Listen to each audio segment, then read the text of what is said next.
Yes, people, we are back live. We are back live on the Sarcasm City TV YouTube for another Sarcasm City Sports Q&A, where you lot in the comments run the show. This is for the residents of Sarcasm City. You get to ask us any sporting question, people, past or present, any sport. So it can be football, it can be basketball, it can be boxing. Ryan's in the building, it can be tennis, any sport. Just please, when it comes to the football questions, no prime player versus versus prime player. I just can't stand them questions. I think I like them, you know. you would, exactly. You liking tedious stuff. But I'm joined as well by a regular co-host on the channel. Ryan is in the building all the way from the West Coast. You know what I'm saying? My brother from the West Coast, Peter's in the building as well. Ryan, were you telling me you good? Yeah, I'm good, man. I'm good. Obviously the football's not going too great at the moment, but yeah, life's all right, man. Life's all right. Can't complain. All of that. And of course, one of my favorite content creators, Peter, is in the building. Yes, Peter, what are you saying, man? I'm good, man. I'm good. Love Ryan, I'm glad to see all those lame back post jokes you made came back to bite you the very next day, man. That happened to a nicer person. Look, they're the two best right backs in the league. I did it. No, look at all now the two best right backs in the league. Look at you, man. They're the two best. Just because they play in blue, yeah, doesn't mean that just because they play in blue. I didn't even watch the game. I was like, as soon as I heard Liverpool 1-0 down, I'm like, good. Ryan's probably pissed. Yeah, bro, I was there. It was 90 minutes of my life. I'm never ever getting back. Mind you, I didn't even think we played that bad in it. That's how we feel after doing an hour and a half stream with you. But anyway, people, this is the necessary. I am hilarious. I'm sorry. Hilarious to look at, yeah. That's pretty good. Make sure you go check out Shameless FC as well after this show that we just did. Yeah, it was funny, isn't it? Yeah, even Ryan was on fire. Ryan was shooting from the logo as well. But like I said, the funniest episode of Shameless we've done in a long time. You know what I'm saying? Q&A, make sure you get your questions in. Make sure you hit the like button, whether you're watching this live right now or watching this back. Hit the like button. Make sure you share this across all the socials and subscribe to the channel, Sarcasm City TV. And if you are a member, then your comments and questions do take priority in it. So if you're a member, I will star your question. I will 110% get to it. Also, if you drop a super chat, we'll also get to it. Link for the membership is in the pinned comment, including how to get on Q&As, how to jump the queue on the fan calling shows, and how to, like I stated, your comments to take priority. What does membership make people jump queues on fan calling shows? Yeah. Jump the queue. That's good perk. Yes, I need to change it instead of just saying it to people. But yeah, remind me after the show. I'm going to do that. Big up to Daredevil, says big up Flawless and everyone else. Love from the USA here. I just hope that we sign some good players who can perform for us. Up the Red Devils. Big up to Daredevil as well. Every time he says Ratcliffe wants to buy United. Maybe this is the right time for us fans to unite and get the Glazers out. But the fan base is so divided. I don't trust some of our fans. How about you, my friend? Daredevil, you normally talk sense, and this is right with how you normally. We always have similar thought patterns and think the same about it. Our fan base is too divided. It's too worldwide, it's too divided, and there's not one there's not one person we all listen to. So everyone has their own ideas of what needs to be done. But it is what it is. Would you say that's the same with like a lot of clubs though? I say that's the same with what? One fan that everyone gets behind. Like, here's the thing is though, when you see in other countries, was it Napoli? Did they barricade the players in the training ground? And stuff. Like we don't have like the ultras. I'm sure they disagree on things, but ultras, whether it's in Italy, whether it's South America, will get together. But I'm saying like English fans, like with the English clubs. I can't really think of any of ours. Smaller clubs, I would say. Smaller. Yeah, look what happened with smaller clubs. I would say it's happened. I'm sure there's probably a League One side or a Championship side where something crazy has happened. But Taza says, big up to everyone on this amazing day. I know it's on murmurs right now, but it's the beginning of the rebirth of United. You always go too far, Murtaza. But what I've noticed is, because you are our version of Ryan in terms of the United fan, I get it. Because you was gassed yesterday on the Q&A talking about, look at Elon Musk's tweet. And I tweeted, I said, this is not true. This isn't happening. And people are running with it. I said it before. I tweeted it. It's like an episode of South Park. I had me a bit stressed this morning, you know. See, on the fact I had Ryan a bit stressed. Let me check. Watch this. Peter, did you believe for 1 second that Elon Musk was going to buy Manchester United Football Club? No, of course not. Okay. No. All right. So it's not just. He said he's going to buy Twitter, and look what happened. Small part of me that was thinking, what if it is actually true? There was a small part of me that it was never going to be true. Sir Jim Ratcliffe to United, I need it, please. Major pause. I'm on my knees. I don't even know anything about him, so I'm not going to lie. Big on my guy King K, who you're going to see on the channel again, and you'll definitely see on the Twitch with the NBA content as well. Very knowledgeable United fan, very knowledgeable basketball fan as well. And we need more East Coast representatives as well. Big up and Leicester fan channel. Big up, smash the likes, people. Is that Neil's boy? Neil's guy, yeah. It's big up to you, Ad, man. Large up to you as well. Big up Ghost. Big up Kyle Knott. Safe, who says, is it true that Jim Ratcliffe actually wants to buy United? I ain't getting excited until there's more concrete info. With Manchester United, wait for credible sources, people. Do not get gassed up. Look at the link. Look at the title of this episode. Manchester United linked to Casemiro, Aubameyang, and everybody else. We have been linked to every player on planet Earth in the past 72 hours. Like, I take all of it with a pinch of salt. Any regulars here will know this. Anytime you lot say something to me in the comments, it's breaking news. I always say, what's the source? Who said it? Where is this coming from? Because I think people just be making it shut. Not you lot. I'm saying people on what's it called? I'm saying people online. I think I could do it. I think Peter could do it. I think Ryan could do it. If you're a content creator, we could all do that. Peter could create a rumor about Chelsea and people run with it. Same way with Ryan and Liverpool and me with United. Or Liverpool are in for Jude Bellingham. And people would run with it. If you say something that the people that would get people excited naturally. Yeah. Like there's this guy on Twitter, Liverpool fan, says all this bullshit transfer news, like Ivan something. It's never right. And it's like, but you get so many likes and stuff, and people quote tweet it, people get a bit excited. It's like you're just chatting shit. Like today, he tweeted that Jude Bellingham will become a Liverpool player this summer. I'm like, you're chatting absolute shit. Yeah, like people just run with stuff. Some people end up believing it, bro. Like I'm saying, I welcome to returning. Not been on the channel in a long time. It's been a long time. But welcome back, Yan City, to the channel as well. You know what I'm saying? What are you saying, Yan? You good? That big smile. 1 minute. Look at just ruin the intro, you know. Well, yeah, you know what? She's not been on the channel for months yet.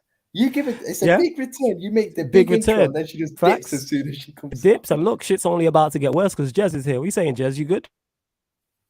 What do you mean by that? What do you mean by that? Sorry, I couldn't resist, yo. If that was anyone else, it just happened to be you in it. Like, it's what it is. Fair enough then. Fair enough. Sorry, Jazz, in it. Like, your people like to shit on you, and I don't know why. I don't get it. Actually, I do get it. It's fun. But what are you telling me, family? You good? Because I'm African, bro. That's it's nothing to do with that. You know what it is? Jesse's a proper troll, you know. Jesse's a troll, like. Why am I a troll? I don't get it. You are a troll, bro. You are a troll. But you know what it is? You're an A1 troll. So that's why people stick on you. You are good. You are an exceptional. Like, you have me in tears, but like Peter's an A1 troll as well. You know what I'm saying? And that. So when people get an excuse to get at you, they're gonna get at you because they don't come along often. You know what I'm saying? You're a proper wind-up merchant. You're a proper wind-up merchant. Is it? But yeah, in the terms of Jim Ratcliffe thing, safe. I have no idea. I'm not gonna lie. How sweet will it be to banter Arsenal fans when they have their seasonal drop? As always, as sweet as it always is, Justice. It's always sweet because they always win a couple games and get gassed up and fall off. They've been doing this for nearly 2 decades now. They've been doing this for a long time, and we know how this film ends. We've seen it, and it's going to end the same way as it always ends. Arsenal are talking about Arsenal in Europe. You've never done anything in Europe in the history of your club. I don't think people realize like how tough it is to be successful in Europe. Like whether that's the Champions League or the Europa League. Like if you look at City and PSG, two teams who have much better resources than Arsenal, have spent much more money than Arsenal, have much better players than Arsenal, have much better managers than Arsenal. They can't get over the hump in Europe. Look how long it took Chelsea to get over the hump in Europe. Look how long it took Manchester United when we were successful to get over that hump in Europe. That's not easy to do. It's like, go on. I think people underestimate how hard it is to win a Champions League because you have to remember, you're going to the elite teams in Europe. You're going to teams in different countries, different styles, different leagues, different all this. You know, unknown. You're going against teams that you don't really watch as well as much because in the Premier League, you know, you see these teams week in week out. You can prepare for them a lot easier. But you go into other countries where like you don't know some of these teams. Like winning in Europe is a very hard thing to do. Yeah, it's because their clubs have never done it, so they minimize how difficult it is to make themselves feel better. It's That's facts. It's like shout out Igal in it. I love Igal, but like the other day he's tweeting Premier League's harder to win than Champions League, and I'm like, what evidence have you got for that? And then he's like, and then I think he replied to a Liverpool fan on it saying like, oh, but you've only won one title but you've won 2 Champions League in the last 30 years. But then Arsenal have won 3 league titles, but no Champions Leagues in like. Arsenal have won 13 league titles in their history and have not. Yeah, won I mean 3 Premier Leagues. Yeah. The only man, English club, the only English club that I could hear that claim from is Forest, because they're the only English club that have won more European Cups than league titles. Yeah. Right, but like their fans wouldn't sit around and say the European Cup is easier to win than the domestic championship. Yo, I can't wait. Yeah. Before you continue, one second, Ryan. Yeah, hold that thought. Figgy froze anyway. Big up to Nick, who just became a member of the channel and that. Nick, since you become a soldier as well, obviously one of the couple of the perks is being able to be on Q&As. So drop your @ if you want to obviously use that perk. Drop your @ Twitter, Instagram @ so I can get at you in it. That's all that's for. But I appreciate you becoming a member, my guy. I appreciate that. So we're gonna do this second time round. I believe she wanted a bigger intro in it. That's what I think it is in it. She ain't slick. You know what I'm saying? She's still on the same fuckeries, you know what I'm saying, as before. You know what I'm saying? But long time back, you know what I'm saying? Like Sarcasm City original. Like we taking it all the way back. Like this is original, like was here from building. Yes, Yan, how you doing? Yeah, I'm good, thanks. Now sometimes when you add me in, it like mutes it, so I can't hear you. Oh, seeing. Not that I wanted to hear you, but I just kind of need to for the stream. Yeah, she didn't want to hear you, Flawless, but she shut up. Yeah, hold that, Flawless. Hold that, Flawless. Like parts of your laptop.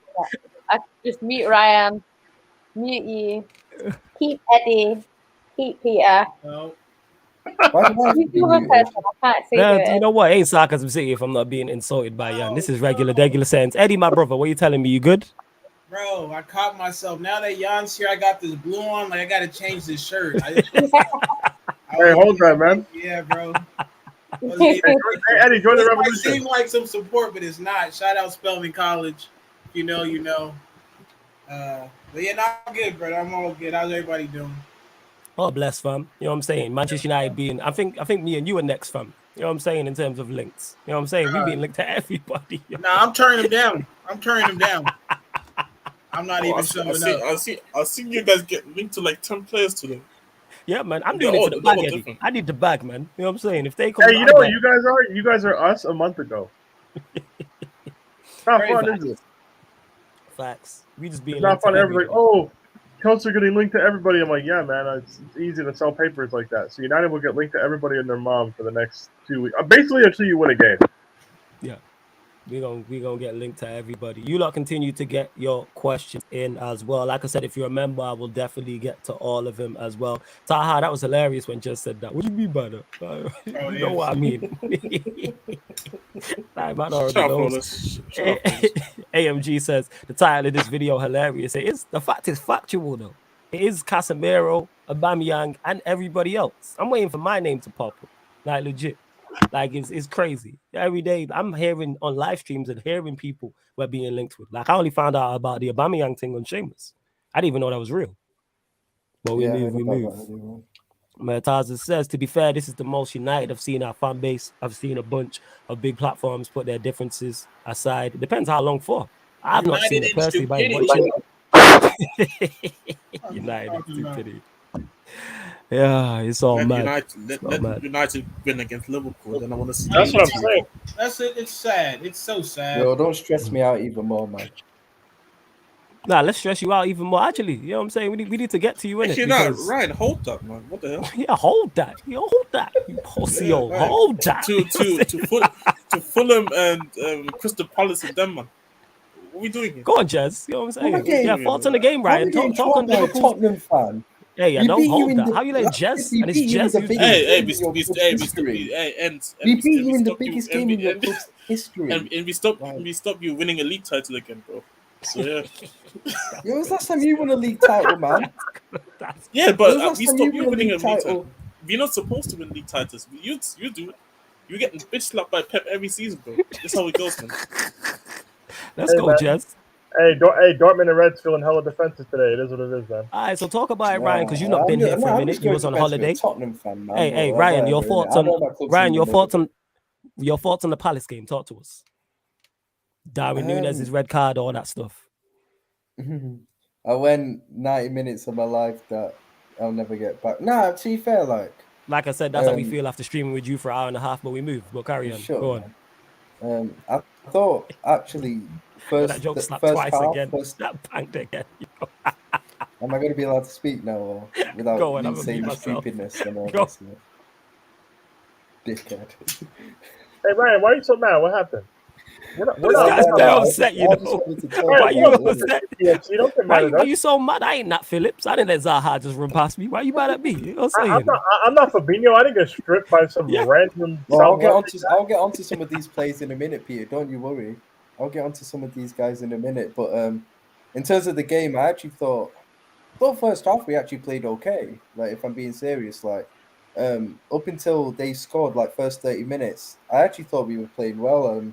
We should have been at I'd say 2 or 3 up at least. We missed so many chances. Núñez had a couple, Salah had one which he should have scored. I thought Harvey Elliott had one, Milner had one in the first minute which he skied. We were playing okay. We looked in full control. They weren't offering anything, and then they play a ball in behind, high line catches us out. Nat Phillips' body positioning's all wrong, and they go goal up. Nat Phillips started because Gomez, I think. Apparently, he was still coming back from a bit of a knock, so Klopp didn't want to play him from the start, which is fair enough, I guess. And then second half, Núñez, inexcusable what he did. You can't defend that. Stupid. Deservedly got sent off. Now he's out for 3 games. He's put us in a more difficult position. But we reacted quite well to it. Diaz, great goal, fantastic goal. And if I was Palace fan, I'd be annoyed actually a bit that they didn't go and get the win, because I thought when we went down to 10 men and they were 1 up, you thought Palace would go on and win the game, and I thought even when it went 1-1, they could have been a bit braver at times with the 1-man advantage. I felt they didn't really take the game to us enough. We still dominated the game after that without really creating too much. They did create some good chances, obviously Zaha, when he hit the post, and they had a corner late on which they almost scored. But I always felt they could have been a bit braver, Palace, and attacked us, got on the ball a bit more. But, he came out with a point. Look, I mean, in terms of the first 2 results, they're not good, but it's not the results that are stopping me thinking we're not going to compete for a title, because I said all over the summer we're not going to compete for a title because I don't think we're good enough this season to. You did say that. Not even the 2 results, the 2 performances have backed up what I'm saying. They've showed the problems which I know exist, and I know what's going to stop us from competing for a title this season. There's numerous reasons. The midfield is the biggest reason for me, just not good enough, the quality we've got there, especially with the injury to Thiago now. He was always going to get injured. He's mad injury prone. There's also players there who have been underperforming for time, but this is where Klopp's loyalty to players comes into things, and is why he's making dumb team selections. And it's costing us, in my opinion. Andy Robertson, I've said it for time. I've said it for months with him. He's been below par for ages. I think it's because he's been overplayed too much for me. He's not really. So when is enough for you with Klopp? Huh? When is enough with you for Klopp? Because I've heard you be critical of him previously. I have to see at the end of the season. All right, so what if you don't? So you've already give up the league. Say you don't win the Champions League. Say you pick up a domestic cup and finish 2nd or 3rd. I don't know, innit? I don't know. You don't have an opinion on something. That is rare, fam. If we could get I can't think of an upgrade we can get on him, man. That's the thing. All right, so you're Klopp out. So you're Klopp in because there's nobody better. By the end of the season, I still think he's the right man. Yeah, by the end of the season, that's what I'm saying. Worrying signs with him. He's way too long plays. It's the Andy Robertson example. Andy Robertson, like I said, being below par for time. He needs rest. And the annoying thing is he's got a backup left back there in CASEMIRO, who is good enough to come into the team at the moment, but he's not playing him.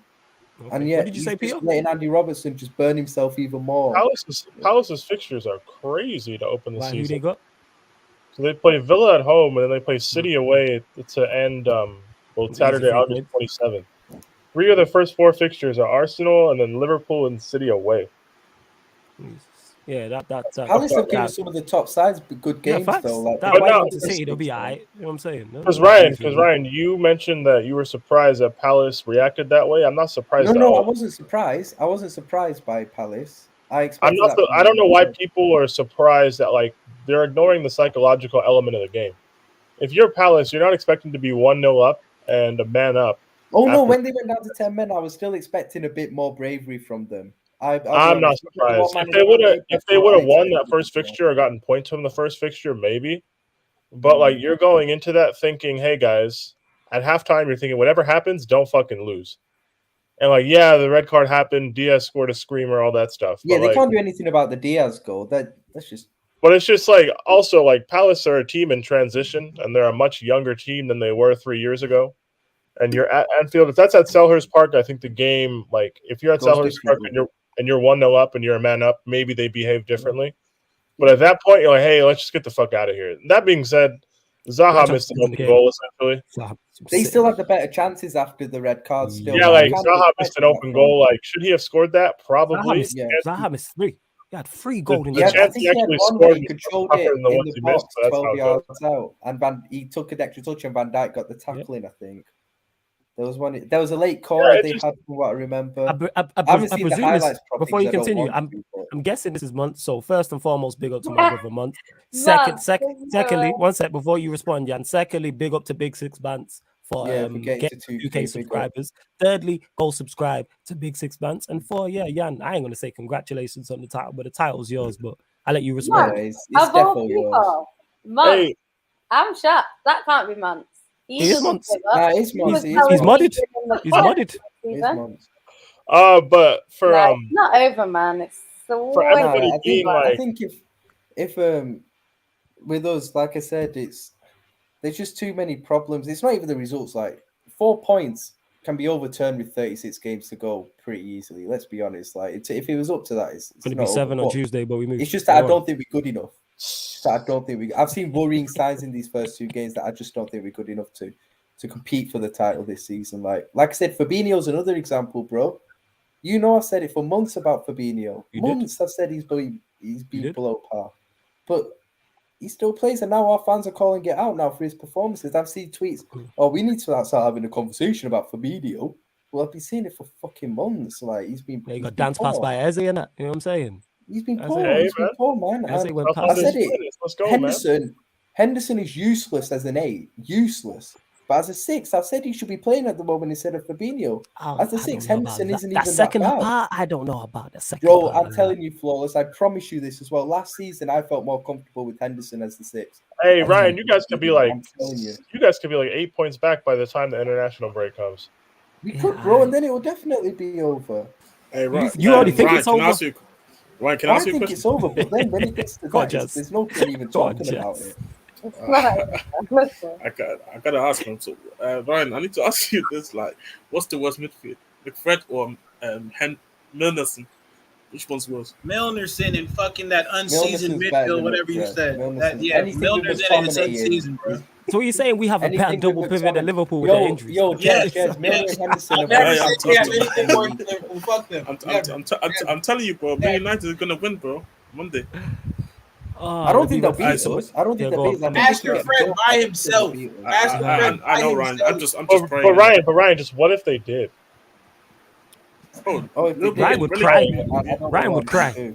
He would cry. Then we need to talk about Liverpool. I think a United win on Monday would break the universe. Yes. Like the memes and the shamelessness. Yes. And just the absolute rage from Liverpool and just the hilarious. I'm not gonna lie, I said it. I never really want United to beat Liverpool because I hate United, but like I need it. You too. That's just fine. But like whenever Liverpool and United play, I always just root for draws. I think I need a United win this time. Because you just want most chaos as possible. Yeah, I need the block to cool down. I need these sale rumors to go away, and I need Liverpool to keep losing. That would just be funny. Yeah. To Justice, you says, Black Diamond, I got you. I'll send it over in a sec. How many league titles have Arsenal won since the league was integrated? I think he means since the start of the Premier League. Is it 3? Start of the Prem 4? Is it 4? Is it 3 or 4? Yeah, you'll know this. You love Arsenal. Yeah, 4. I think it's 3, isn't it? It's 4. 2004. 04. 98. 98 and 2002. 2002 they won it. They won it the year 02, 04, 98, and then...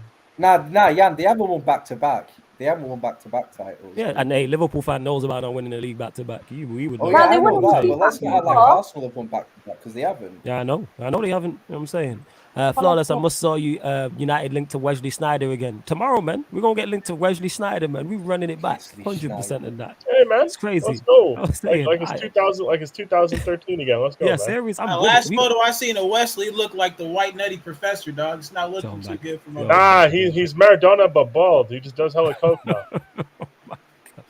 Justice also says 22 million for Aubameyang. Goodbye for Chelsea, Peter. That's a bit steep. I'm not gonna lie. I don't really want him too much, but we can't survive with these forward options. So like, we need to do something. If that gets Pulisic this random loan to Manchester United, or it gets Hudson-Odoi some loan to some relegation team, whatever, man. I don't care. Worst fucking nightmare. If I see you as an agent on my team. Dude, yeah, I don't know where that came from. I don't know why we would just loan him to you just for a simple loan. That doesn't make any sense. But like at the same time, I don't care. If he goes on loan to United, I don't care. Swap deal for you know who. I'm about it. I don't want to swap with any of your players. I'll be real. Exactly like swap deal for you know who. Nobody winning. Paperwork myself. Nobody's winning, bro. Nobody winning, bro. Huh? Oh yeah, I don't know. Like as much as people like want to shit on Aubameyang, and I get it. Like the way he left Arsenal wasn't great. If Aubameyang is like 80% of what he was in his physical peak, like the guy knows. It's not like he went to Barca and didn't score goals. He scored 13 and 23 when he was there. He scored 13 in like just under 1,500 minutes. So it's not like he can't score if he's given the service, right? So like as an alternate to kind of Havertz, so I don't have to watch that all season. They're like, yeah, man, I don't want to pay 20 mil for somebody who's 33, but like at the same time, we can't really be too picky. Look, he'll have more than 8 touches in a game, man. It's all right, man. I don't care if he has my thing is my problem isn't having 8 touches in a game. Like Holland did that, but like they won 4-0. Who cares? Yeah. Like also fucking Foden, stingy bastard, didn't square it to Holland when he should have. Like I'll never forgive Foden for that. I have Holland in FPL. He could have just sweated it across the goal. Holland is right there, and then Foden shot it at Mark Travers and missed. And I'm like, all right, man. Now you just cost us all points. That's cool. Pain. But like the touches thing is irrelevant. I just need someone to finish the chances when the ball gets flashed across the box, or when Sterling dinks the ball to the back post. I need someone to be there. It's simple. It's not like I need Aubameyang to be. I don't need Aubameyang to be R9. See, look at you and your shitty jokes, man. Who's your striker next game? James Charles reincarnated. No, we're going back to Firmino false 9. Oh my days, man. Yeah, man. Firmino, I mean, is he fit? Yeah, Firmino, I don't know, but Headbutt Man is serving a 3-match ban, so. That was disrespectful to Zidane. That's what that was. That had hey, Flawless, they got if you remixed don't get man. result against Spurs, you deserve to get relegated. Why? Because we didn't beat the Jurgen Quad and the great play. You still have great players on show. That's on. Bro, that's not what we're doing. No. That's not what we're doing. You still have great players. You have no. Forget that. You still have world class Alisson. You still have world class Van Dijk. You still have the best fullback pairing we've ever seen in the Premier League. Like this is not what we're doing now. You still have Mo Salah, one of the best wingers ever. I don't care. Robertson's he's still one of the best left backs. Now we want to make excuses. Robertson like your manager. He's in my FPL, man. I'm saying you like your manager now. What you gonna blame? Why you got to be the FPL? That guy's not attempting to go forward. Hold on. Actually, I lied. Trent's in my FPL. I lied. He said the grass was too dry. Then he was complaining about witches. You know what I'm saying against Palace. What's next? Yeah, man, hold that. Hey, Joel Rebo's in my FPL too. Hold that, surfer. Yeah. Can I speak on Klopp for a second? That is the most random. Yeah, go on. Talk about Klopp. Hey, don't even. Hey, Joel Rebo, great finish. It's just the most random, like hive I've ever heard, isn't it? Like, hey man, I'm ahead of I know ball. When he has a season with 12 goals and 6 assists, don't talk to me. Like if he was like part American or like part Trinidadian, I would understand it. He's neither of those. He plays for Southampton. You think I ride out for my country mates? Nah. All right, no. Forget the America then. But Trinidadian, it would make sense. I'd be like, all right, that's where it don't make. Oh nah, I only rep good footballers. I slander Nigerians and I rep Joe Aribo. That's how you know he's good. Is he Nigerian? Yeah. Hey Jazz, what do you think of him? You better not Yeah. have any opinion. You better look. Yeah. I can't lie. He's actually a good footballer. I watched him. Right. If Jez is saying that Nigerian's a good player, he's a good player. Then I need to watch out for God, him. Rebo's good, man. Like people are like fuck Southampton. I'm like, nah, fuck you. Yeah, but Ryan, before you continue, welcome to the show. Most shameless man in content creating. Lewis is in the building. What are you saying, Lewis? You good? Yes, guys, big up. What up? World though? champions rise. Hey, still world champs. Let's go, man. What? Didn't they play that game the other day? No. That was a Super Cup. Fuck. Club Yeah, World Cup's in the sorry, winter, man. brother. The Club Oh, World my Cup's God. also getting cancelled, so we're going to be your two-time Hey, back-to-back do world they give us a trophy champions. back or something? Because of the World Cup, innit? I swear it's because of the other yeah. stuff. going So we on. will still yeah. be your reigning, defending, undisputed heavyweight champions of the world. Hey, let's go, man. Tough listen. All It's right. a tough Anyway, Ryan, go on, over to Chelsea. you. I can't believe I'm segueing to you, Ryan, but desperate times call for desperate measures. It's like trying to sign Pulisic on loan. But go on, carry on. The floor is yours. You said you wanted to say something on Klopp. I think with Klopp, it's like he's upset about like the injuries and stuff, but then at the same time, I'm like, you can't really complain, to be honest. Can you hear me properly, bud? Yeah, you're breaking up a little bit. Most sense you've made in a while, but go on. Brian, I can hear you. Sure. Man. Yeah, we can hear you. You're just breaking I up. should have got the phone actually. He was froze a little bit. Yeah. Go on. If you go, go on the let me phone. try Were you on your laptop or you on the phone? I'm at home on my phone. Actually, on my phone. Hop on your phone, now man. you're Hop on your cutting out. phone. Yeah. Hop on your phone, man. Flawless, your thoughts on it from sake. Flawless, your thoughts on the rumor that United have acquired a loan move for Pulisic. I'd take him over the attitude merchant Rabiot. I'm with it. Where people are like, United are panic buying. Yes, because now is the time to panic. Yes, panic buying. We have no choice. Yeah, We are not negotiating. Hey, we panicked on Koulibaly and it worked out, man. Like, fuck you. Bring Man me got rejected Pulisic. by Werner at Stefo Bring- panics. Bring me. Flawless. We have Go on. we have a midfielder for you that can actually play the Ten Hag system. Control the ball. Are you gonna This offer me guy's Harry really gonna try and Winks? sell you fucking Oliver. Harry Winks, you know. Bro, This bro, guy you is- don't want any more Tottenham mentality in your squad. You already Yeah, got yeah. everything. No. But understand, he's homegrown. He's Look homegrown. at this guy can't even say that bullshit with a straight face. Look You at him. talking about Harry Stinks? I don't even want to hear. No, Are you talking about Oliver Skip or Harry Winks? Yeah, he's talking about Harry Winks. Harry They say Winks. he's Winks. To be Yeah. to be fair, yeah, he has the fundamentals that McShit doesn't have. So All right, well, keep him at Fundamentally Spurs then, shit. innit? You know what I'm saying? yeah, but he fits the system, and He fits Conte's system, hard working as well, man. He fits. Hey, what Conte's kind of system. trash versus garbage debate is this? Harry Winks? No, man. You're trying to make it out for her. That's Jez for you. You know what I'm saying? And did so, you guys see Dele Alli get linked to Besiktas FC? Yeah, he can hold that, man. He can hold that. Mazza, that's crazy. That is crazy. That's nuts. But yeah, to add to your question, Safe. Yeah, we are in panic stations. Bring me players. I don't know what Eddie's thoughts on it because we've not spoken. We'll speak more about it on Man United. But I'm saying at this point, bring me bodies. Cool. What are you saying, Eddie? Pulisic, loan I deal. was there, but then this shit hit me, and I'm like, nah, bro, I gotta have some standards. I can't go. I can't go. I respect playoff P, man. Facts, man. Hey, you need a UCL winner in your squad. What's the play? Yeah, man. That's what we have champions one. do. You know what I'm saying? We good. Now, I'm talking about one from like this no, decade. You know what I mean? Yo, You he's need- from you need this to look- decade. Hey, Oh, Flawless, wait, No, the 2020s, brother. Oh, this guy, you know, this guy. What? But you guys need the Hey, LeBron hold Big up on. James. Justice. Hold that. My G. It is scandalous out here. Nah, Oh so my because I'm confused. So you guys don't want the LeBron James of soccer. Is this what I'm Yeah, listening that to? makes no sense, man. No, Come that's on. Eddie saying that. I said bring him in. I said Eddie, cool. you don't want That's Eddie. No. Eddie, I you don't say want the LeBron instead you James of take soccer. Hudson Odoi on loan. I would take Hudson. I'd take them both on loan. Hey, for 10 mil, you can have both of them. I would take them both. We are at panic stations.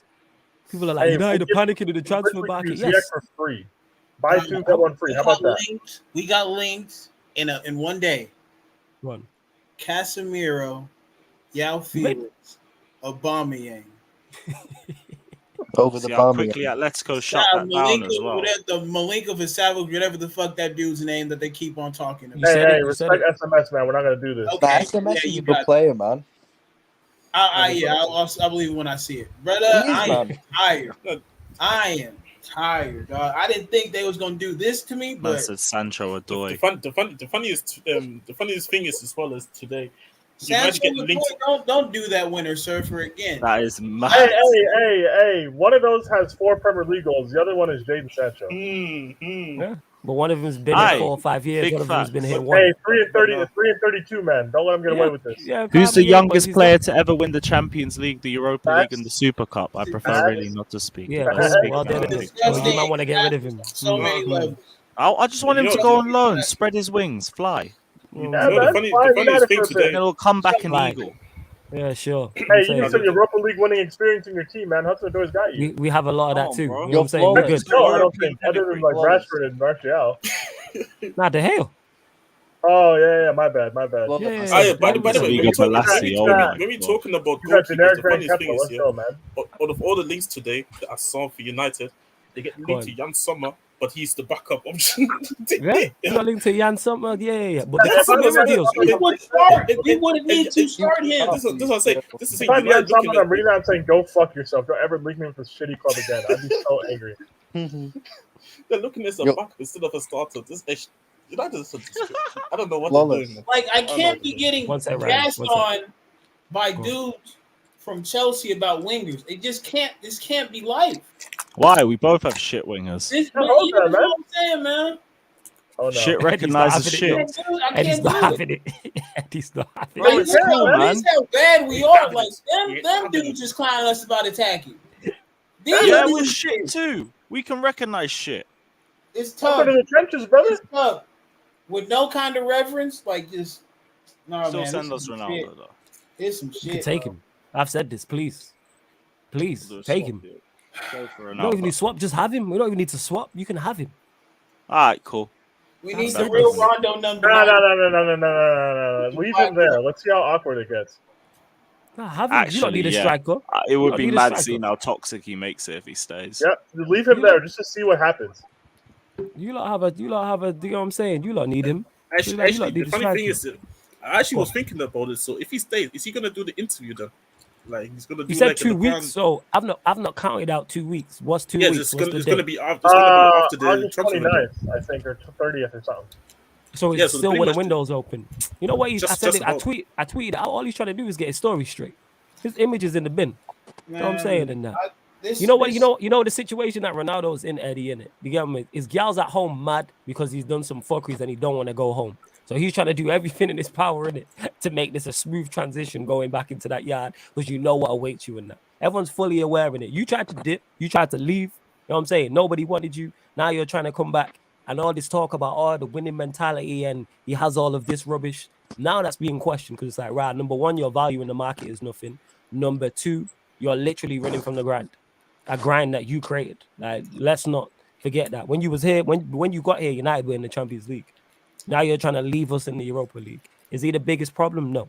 Are you most at fault? No, but you're a part of that. And legit, that's what it is. This is terrible for his image and his brand that Cristiano Ronaldo can't get a move. But go on, Eddie. It's fucking drama.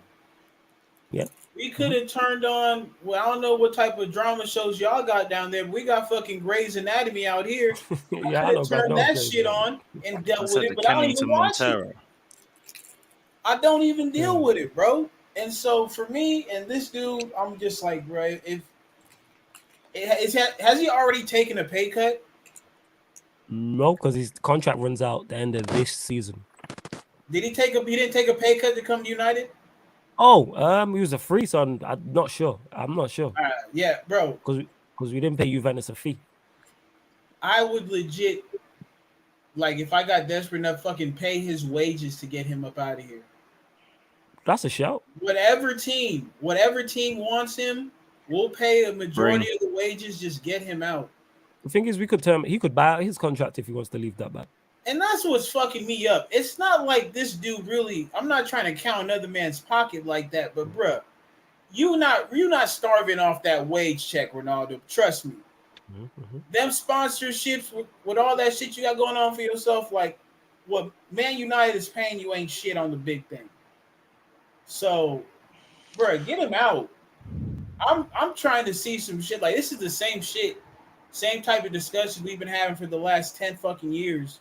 Just it's cyclical at this point. The owners are about to sell. Washed up player wants more money. We should have got fucking rid of Rooney a couple years before we actually did. Yeah, we did. Yeah. And we should have. 100%. 100%. That's why even with this ownership shit, everybody wants to get excited. I'm not. I believe it when I see it. Yeah, facts. Like that's not some shit that you just talk about. There has to be steps taken. Yeah.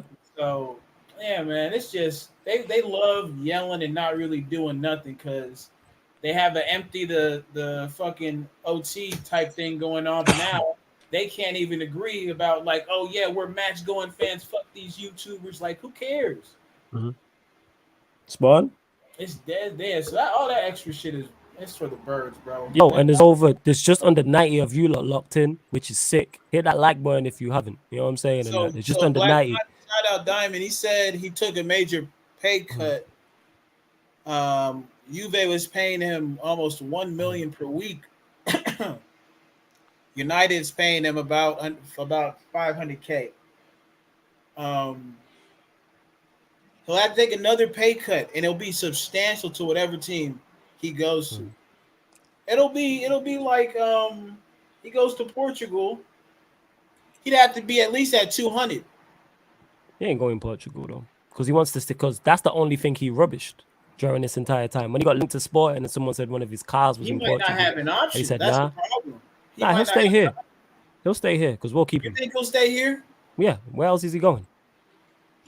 I think he'll take his Champions League thing really to heart. So you think I don't see our club don't have the balls, I don't think, to release him or buy him out of his contract, and he ain't gonna buy himself out of his contract. We're stuck with him, and I said this.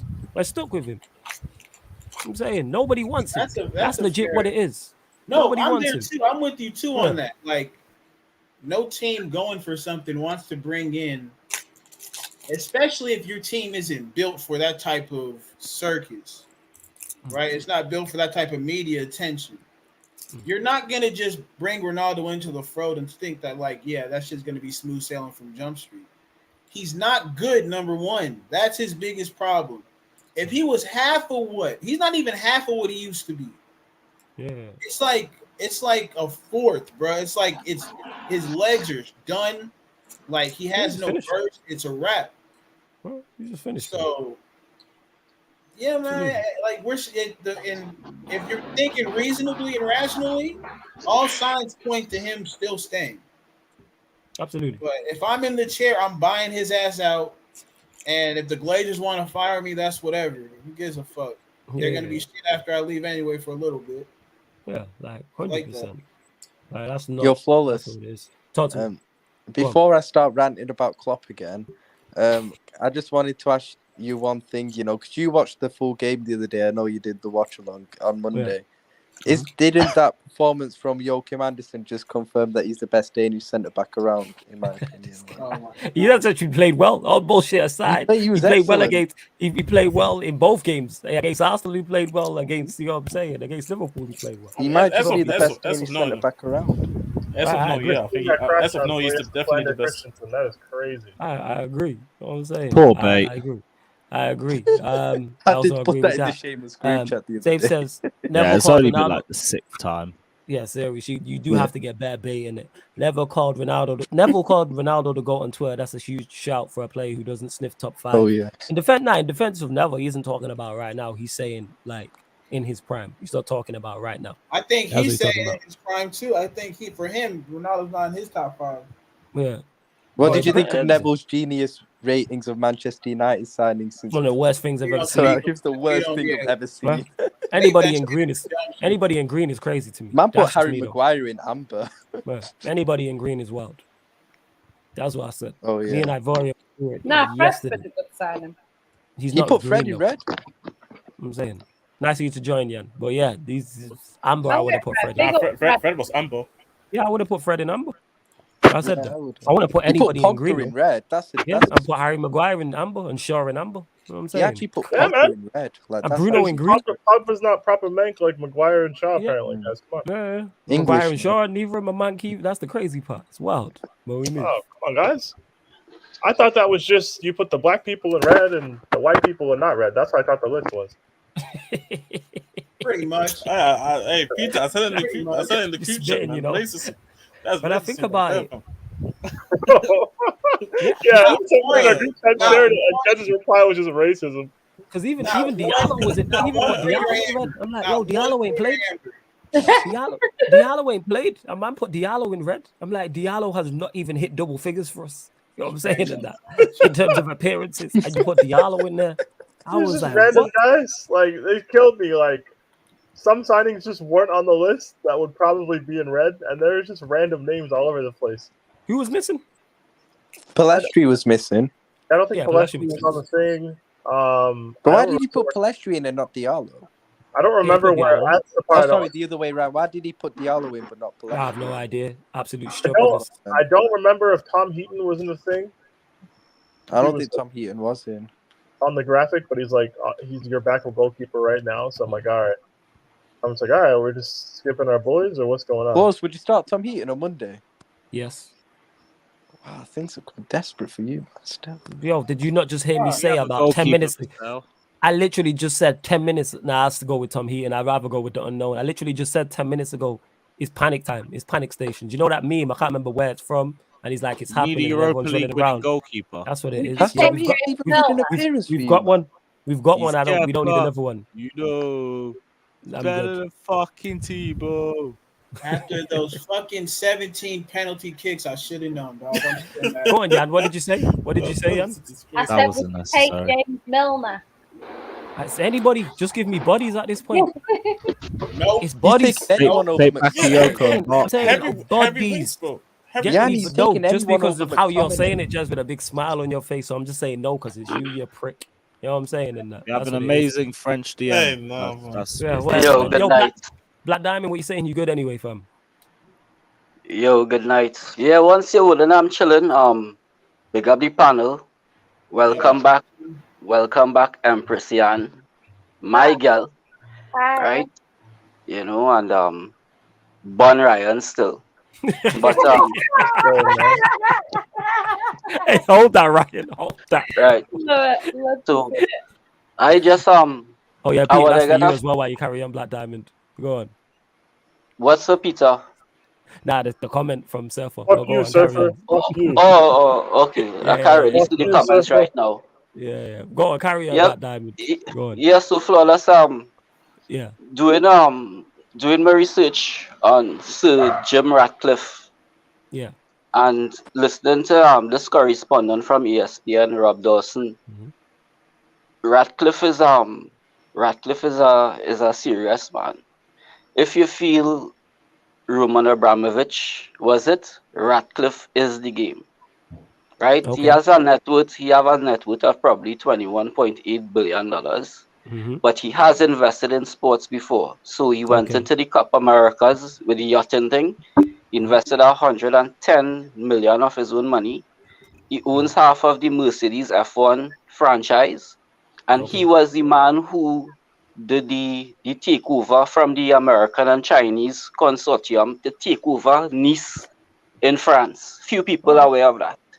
So he has a sporting background. Okay. Yes, not only that, he also bid $4.5 billion for Chelsea. The reason why he was not selected, being a guy who comes from the oil and gas industry and revolutionized the petrochemical industry downstream, he and Roman Abramovich was always in competition. And a Russian oligarch was not going to let a British oligarch come in. So that's why he failed with the Chelsea bid. Now, what the Glazers have done on the market right now, in the US market, they have put off A-class shares for sale. A-class shares entitle you to 1 vote. However, B-class shares entitle you to 10 votes.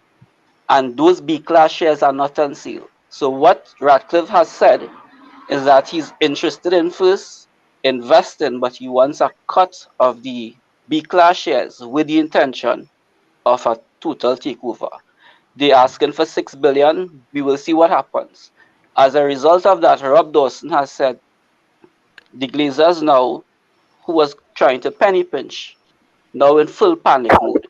that the conversation, they actually flew 2 board members, one to Barcelona relative to Des, and one to Atletico Madrid relative to João Felix. They got shut down. It was said in the discussion that was willing to pay up to 130 million euros. Where this money coming from all of a sudden? So we I don't want to get too excited, but yeah, don't get a lot of excited. because it's Man United. So Exactly. we might get 3, 4, 5 signings before the end of the window. Normal panic stations or whatnot to try to appease the fans.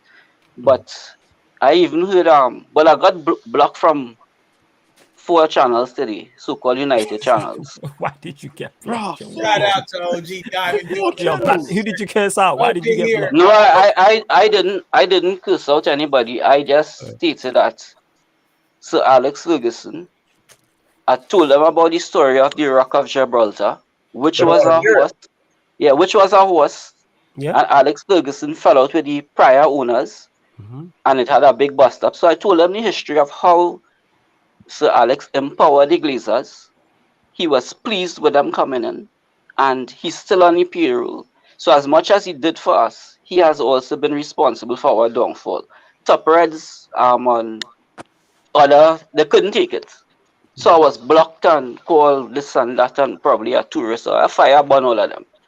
Right? So, but when it comes into reality, this is the closest I think we have gotten. And hopefully it happens. But Ratcliffe, the difference between Chelsea and us is that Chelsea was up for sale. So they had 20 people bidding.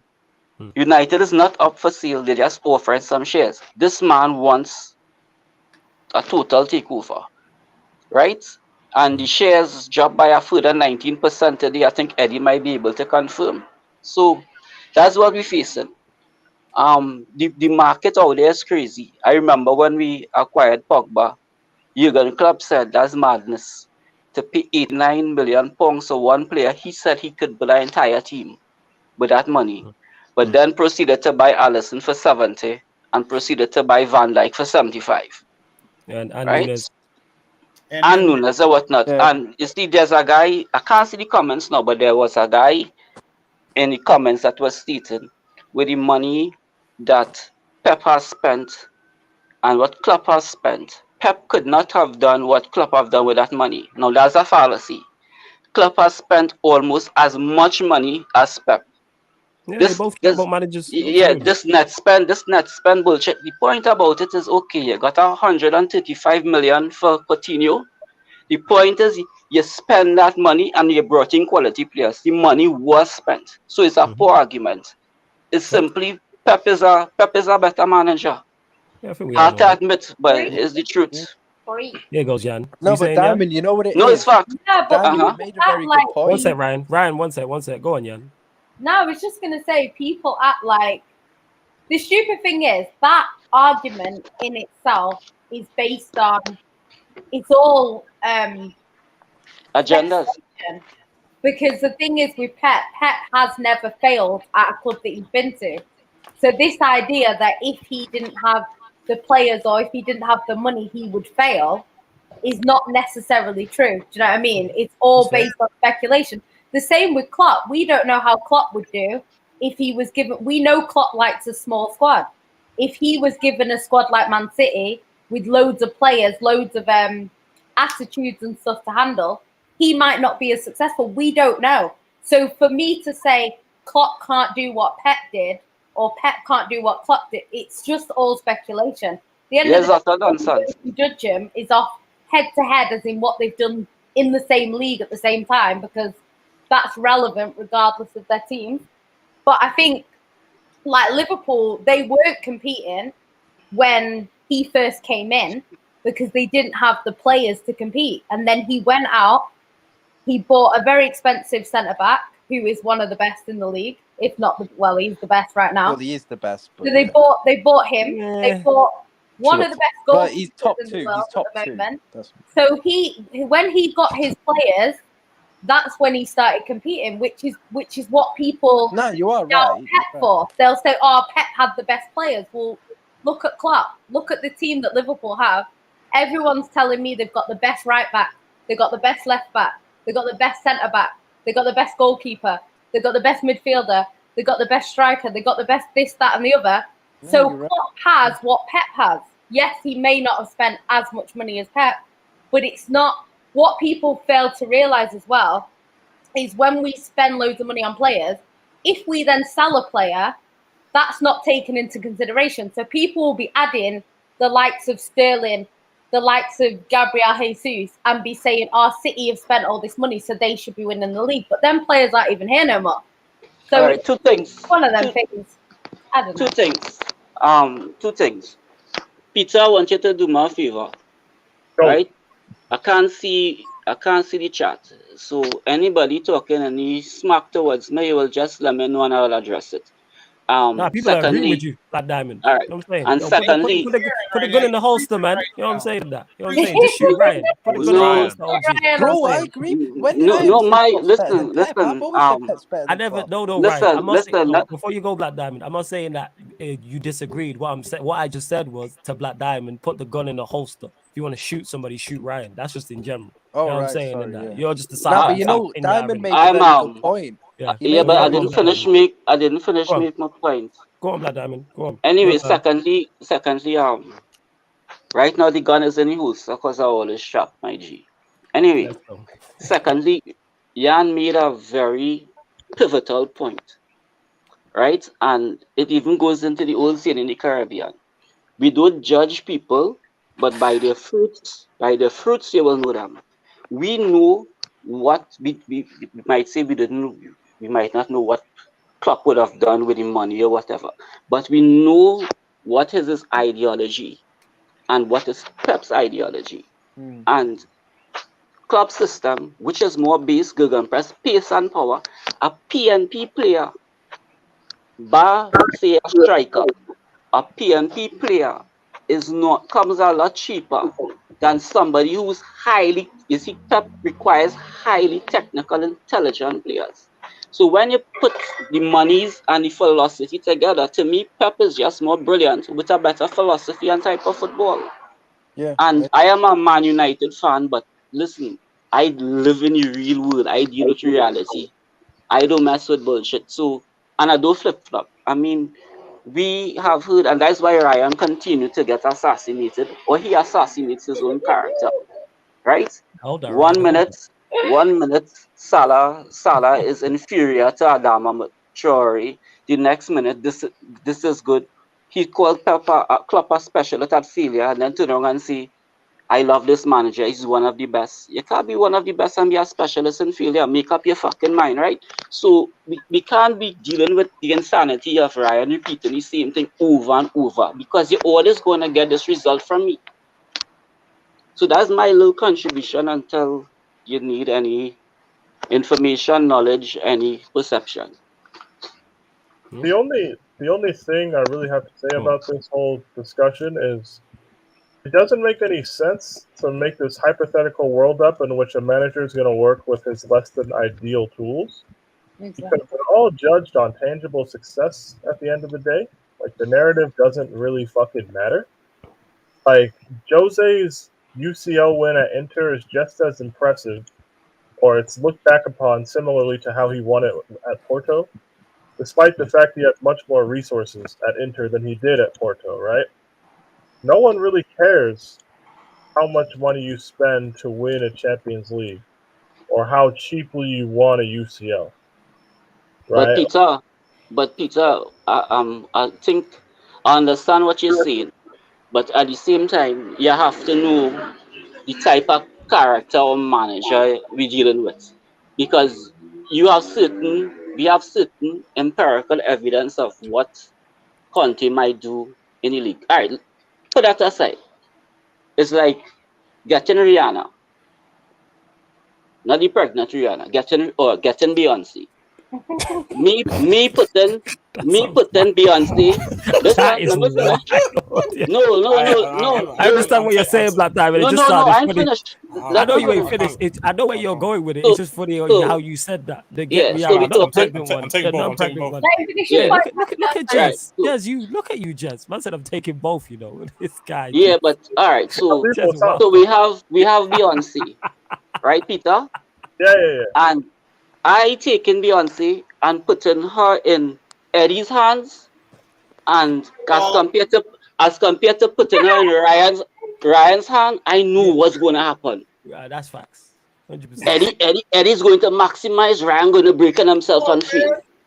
That's a fact. OG, you believe it? No, but you understand the ideology. What I'm saying. I know what you're saying. I just if I put Beyonce in Eddie's hands, I know what to expect. If I put Beyonce in Ryan's hands, failure for sure. Like Conte in Europe. This is reality we're talking here. Ryan with Beyonce will be Conte in Europe. So we need to understand the ideologies of the managers, regardless of the monies that they are given. Because so much is the ideology shapes how they approach the transfer market and what they prioritize when building a team. If Klopp wasn't so addicted to being an underdog and trying to be a fucking victim all the time, maybe he'd go out and actually humble himself and address that he could use the market to fix holes in his teams to compete and actually achieve more than he's already doing so. Yeah. Like they have the best players, but are somehow always the underdogs. I don't get it. How they have 4 players in City in a Premier League 11, but we can't expect them to win the Premier League? Pizza, have you ever been on Team Cupish? Nah, man. I can't do Liverpool YouTube, man. I can't do it. Shout out the Cupish gang. No. Yeah, my three brothers, boy, and for the love of me, every Friday they have a call in. And I need Ryan to call into Team Cupish and share his views. That will be box office. In Liverpool fandom, like, you get bullied into loving Klopp and like loving the club. It's weird. It's really weird. You know what's crazy? No, but these brothers are real. These brothers are real. These brothers actually calling out Klopp. You know what's crazy, Peter? That you said that. Obviously, I did the pre-recorded show earlier. Shout out Matisse. Shout out Hassam. New show, people. Battle of the North, and it's on Matisse's channel right now. I'm gonna create a playlist for it, so make sure you go check it out. And Hassam said the same thing about, and he's a Liverpool fan, and he was talking about how with Liverpool there's a positivity fetish. That's what he legit called it. Yeah, and said it's mad that you said that as well. Yeah, go on, carry on. Like, I have a lot of friends who support Liverpool or people I've made content with. They can't tweet their honest thoughts on their main account without getting called out or like remember when Ryan said Reece was clear Trent? What's that? Go on, say something. Remember when Ryan said Reece was clear Trent last year and he deleted that tweet because he got fucking bullied by top refs on Twitter? Remember that one that had like 1,500 quote tweets and all that shit? Yeah. Yeah, that kind of stuff happens when you just are honest or like you have an emotional opinion that goes against the wave of emotion. Like, that's a club that's run on emotion and vibes and hugs and happy feelings. Like, same football club that people were doing a thread about because they were like psychoanalyzing Jurgen Klopp's behavior before the League Cup final shootout. And people were trying to tell me that the players were feeling the love of Klopp so they were more confident in a shootout. And I'm like, all right, you fucking weirdos. Like, shut up. You guys want to shoot out. People players were scared. I'm like, shut up, you freaks. It's like they think they're in a fucking Disney movie every day. Everything is fucking Rudy. Like, it's all that shit. Like, everything can't be romantic and like Disney happy ending bullshit. Like, sometimes you lose. That's just the reality. And like, sometimes you can't just try your best to end up with the ideal result. It doesn't work that way. Football doesn't work that way. So, this is the thing, though, because this is what one sec. You lot continue to get your questions in. It don't have to be on this topic. Continue to get your sporting questions in. Obviously, members, if you drop a question, I will star it and we will get to it. But get your questions in. Any sport people, like I say, and hit the like button. That view to like ratio ain't looking too hot, boys. I'm telling you right now, man. I will pull up. I'm desperate. My team out here embarrassing me again. Good days, bro. Y'all hit that like button. I will fly out there and pull up. Hey, when don't they? Hey, Jez, no one asked you anything, and Jan, why are you laughing? Hey, the Ghanaian standing a white player at the lily white. The Ghanaian, you guys are low on the top African power. His team is called the Lily Whites. His profile picture is a white player, and he's Ghanaian. You're looking very primish right now, Jez. You know what I'm saying? Very interesting. He's wearing a placket. What are you talking about? Allegations. You got a Swaziland flag in the back of Jez, that's very. I have black friends of you.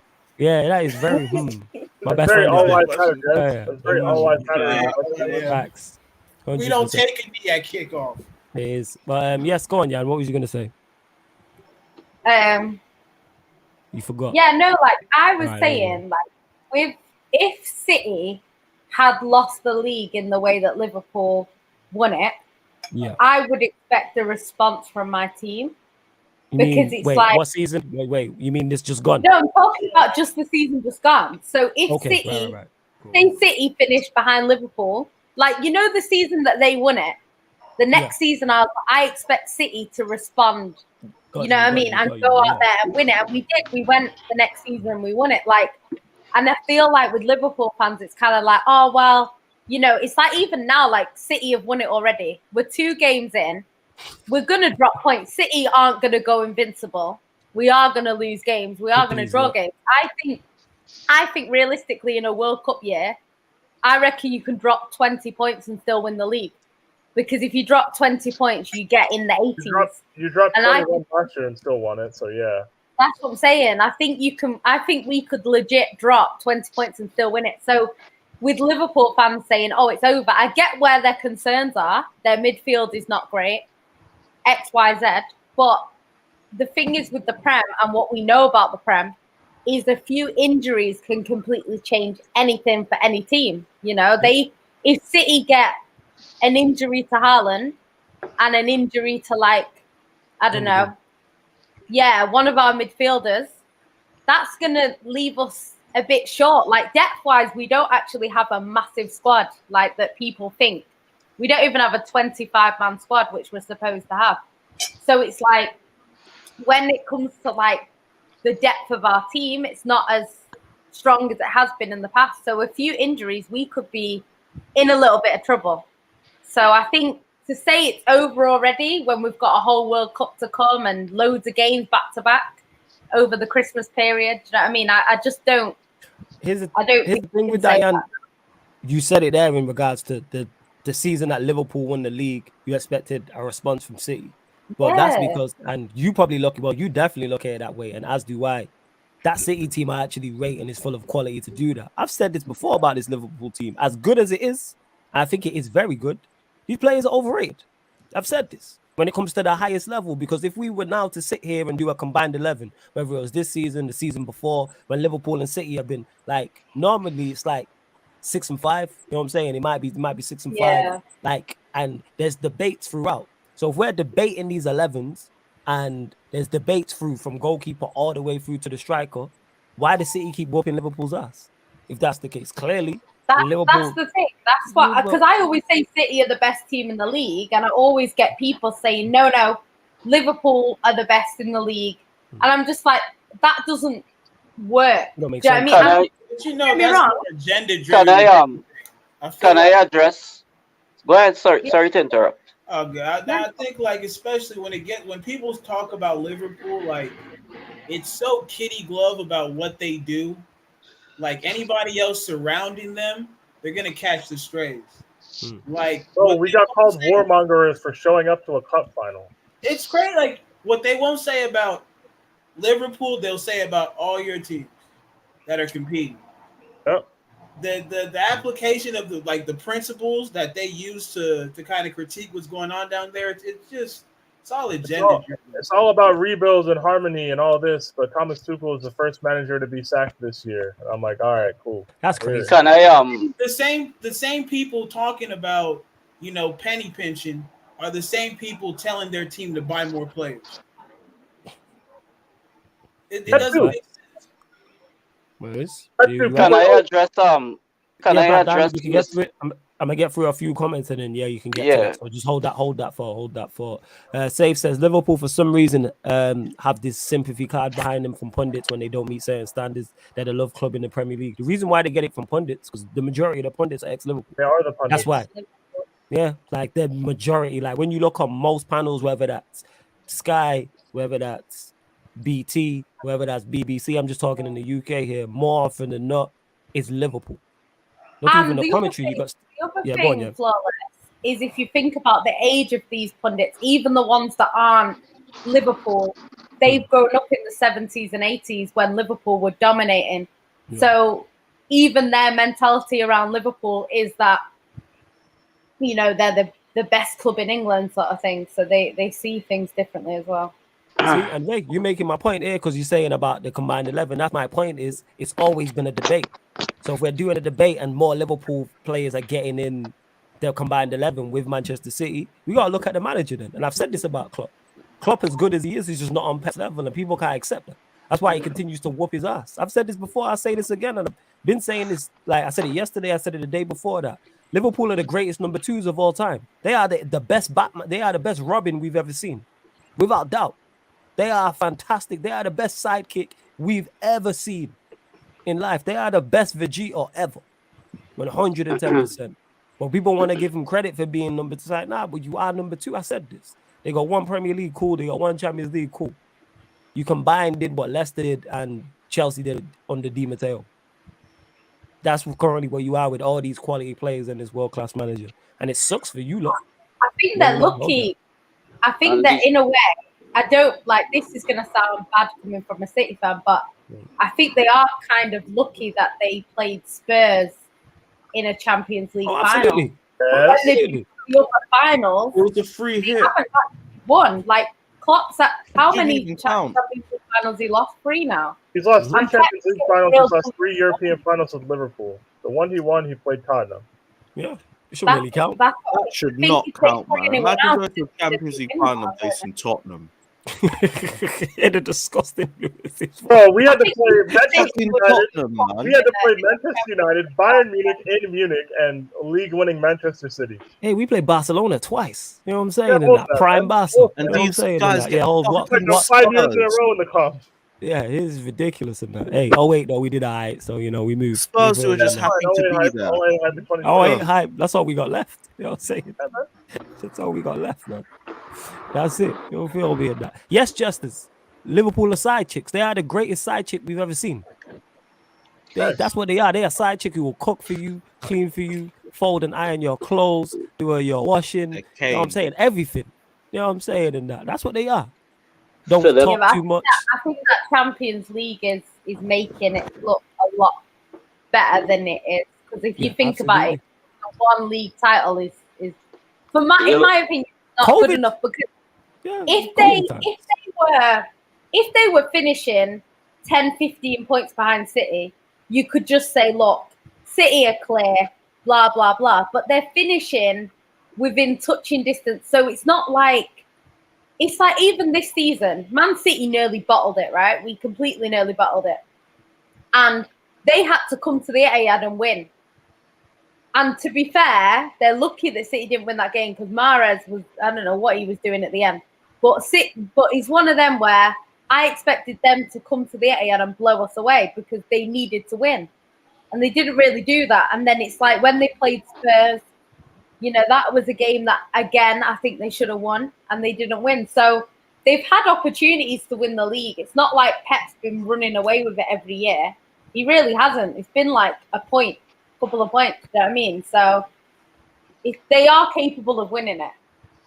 Absolutely. And to Ray as well, who says Liverpool fans who say it's over have no heart. Now the league's done, man. It's over. This show's over. It's a wrap.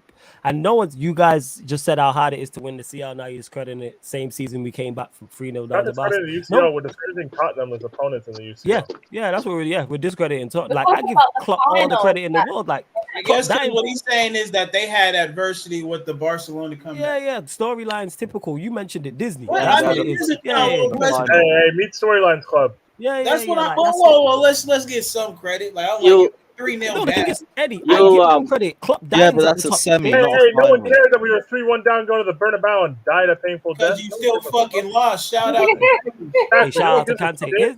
Here's Yeah. the thing, Ray. Like, I give Klopp full credit. He dines at the top table. Like, he's in that bracket. He's just not better than Pep. That's what it is. Simple as that. They're not on the same level.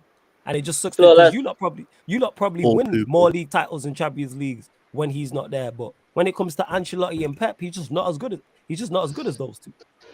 Simple as that. That's what it is. Flawless Yeah, go on. Onion.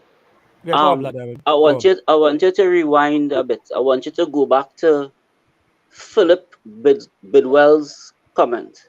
What time? What? I can't see the time here now. All right, go on. What's the comment? We can get to it. He was addressing Mutaza. So he's saying when Klopp is mentioned in the same breath as Pep, it is not disrespectful as he has done it on a budget and Pep has always had an unlimited budget. Right? So I want to address this. And Lord. Here we're going on. We're going deep. We probably have to do some brain surgery here. Right? So listen carefully. Mr. Philip Bidwell.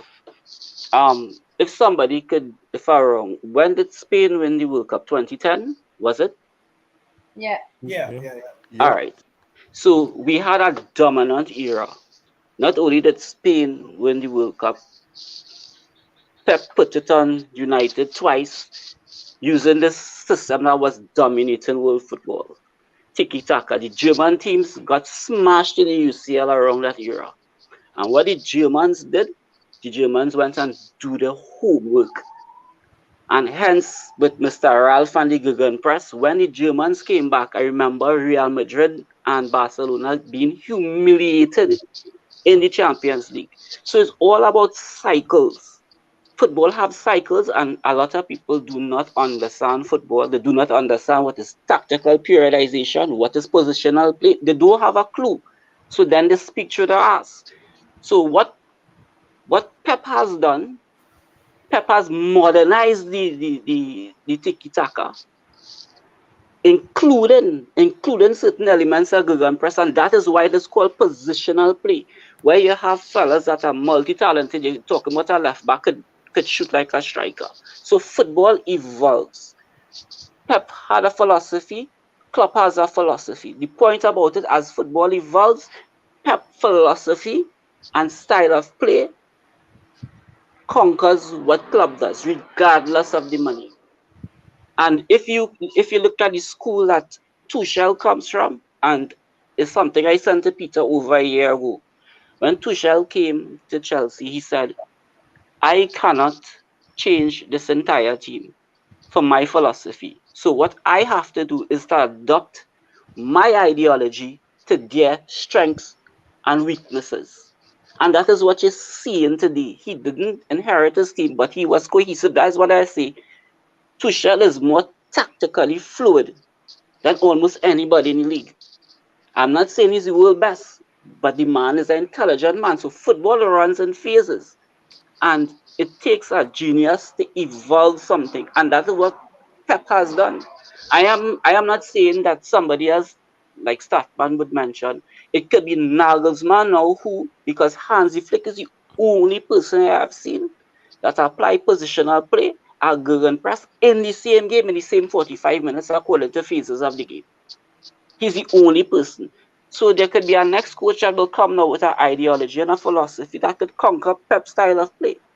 But Pep has proven it over time that he could evolve his style of play. So it ain't about the money, son.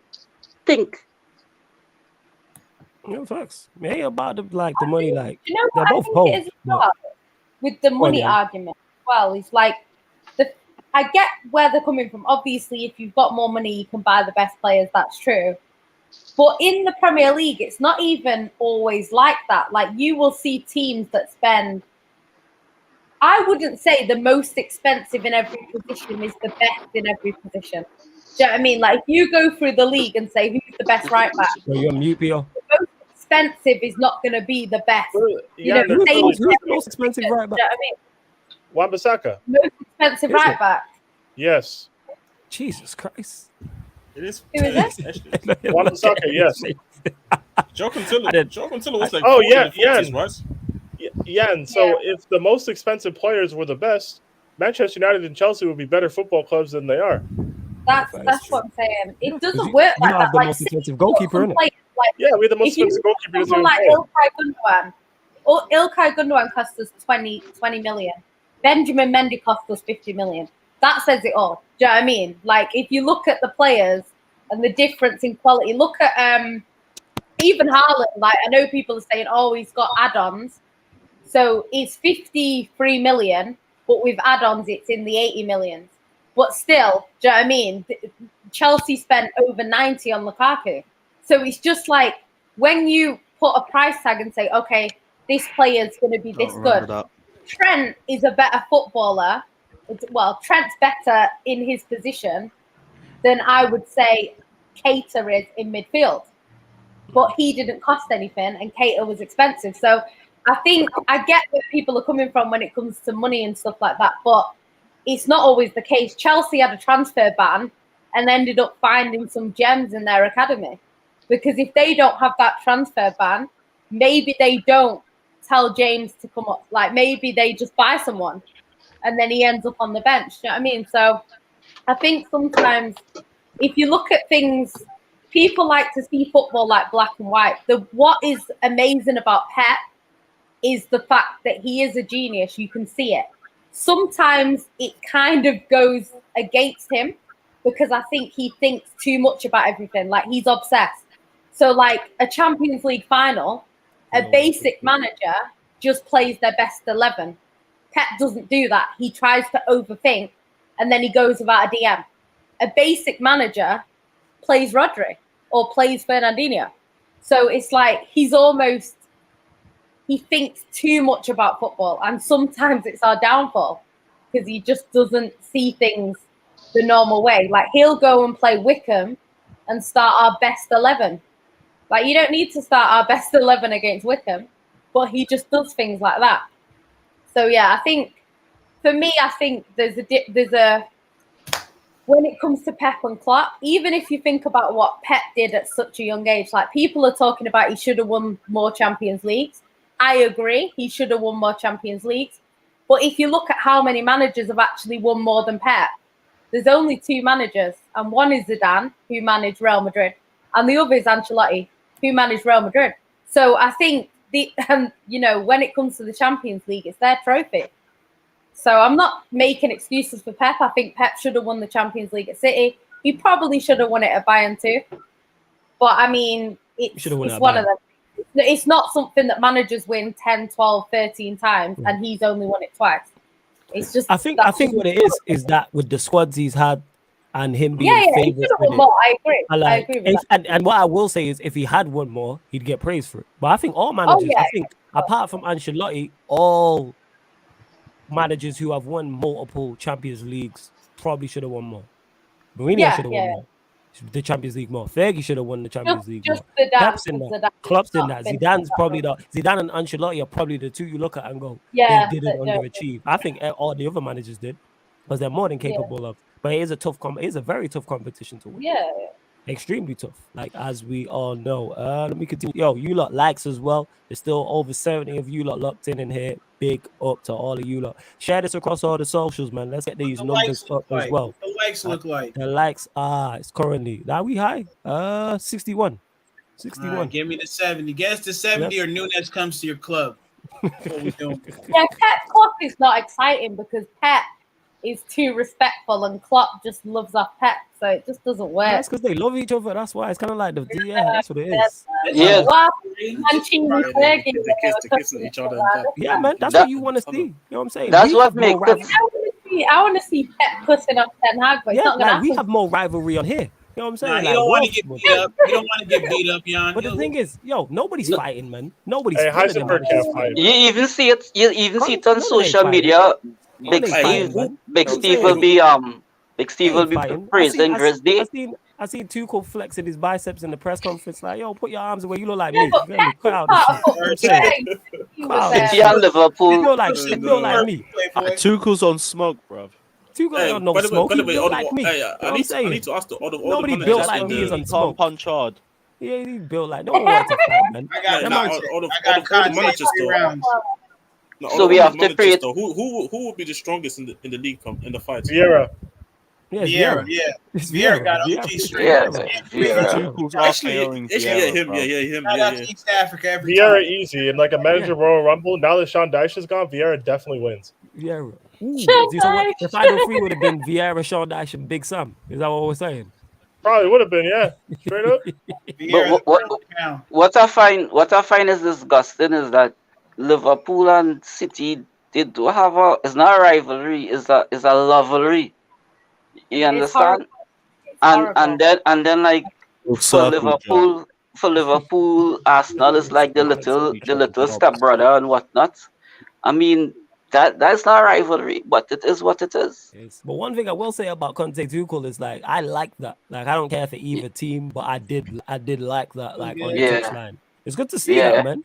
Like no one ain't gonna fight. No, we need that. I'm sorry, we need that. We need. But I think you do. Sometimes football is a bit too nice. Like one of the worst things I've ever seen was when we played that derby and it was 0-0 and our players were hugging at the end. I fell asleep watching that shit. That is the last thing I want to see. I don't give a shit if Maguire is your best friend, Johnson. Yes. You do not need to be hugging him at a derby. I'm not trying to see it. Facts. That pissed me the fuck off.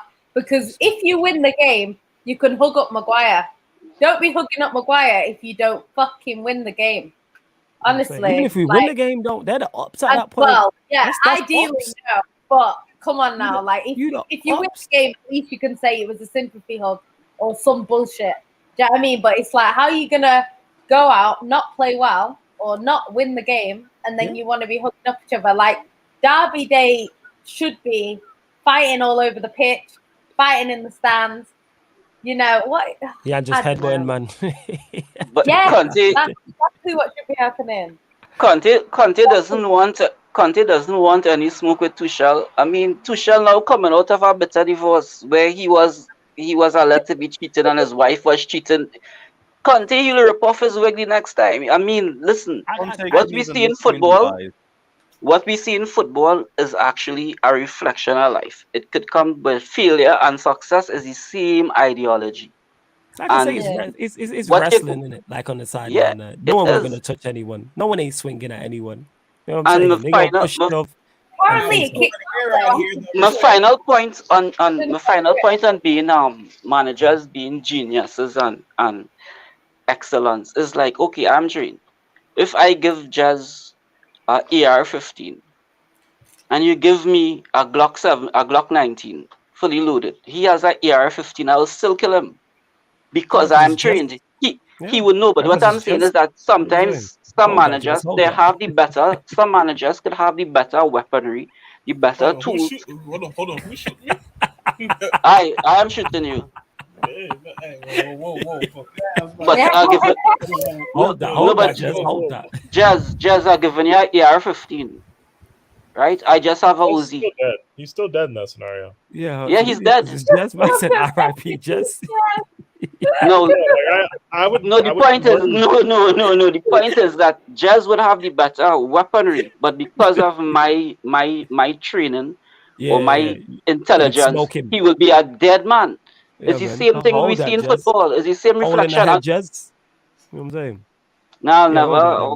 I shouldn't use Jazz as a reference. No, Jazz is the perfect example. Because Ryan's not here. You know what I'm saying? No. Put it down. No. We need to give Ryan a bullet proof. I will never shoot Ryan. We joking. We Jazz, man. We just running. Jazz could take some shots, but it's the same ideology on the field of play. Some light. I believe that Tuchel is brilliant. He still has not built his side, but he doesn't have the better weaponry than certain teams, but he could still shoot them down. Bar Liverpool and Man City, he could still shoot down anybody else in the league because of his level of intellect. Hey, get us to the UCL, man. We're shooting everybody. All right, brother. Let's go.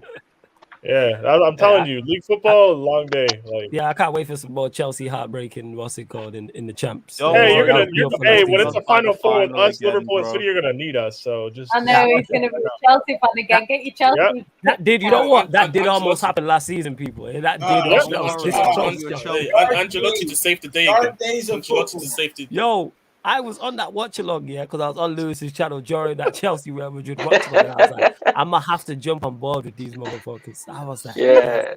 I was hey, like, man, yo, Aspilicueta and Alonso were your wingbacks for a minute, man. It's not fun. My whole life flashed before my eyes during the stream.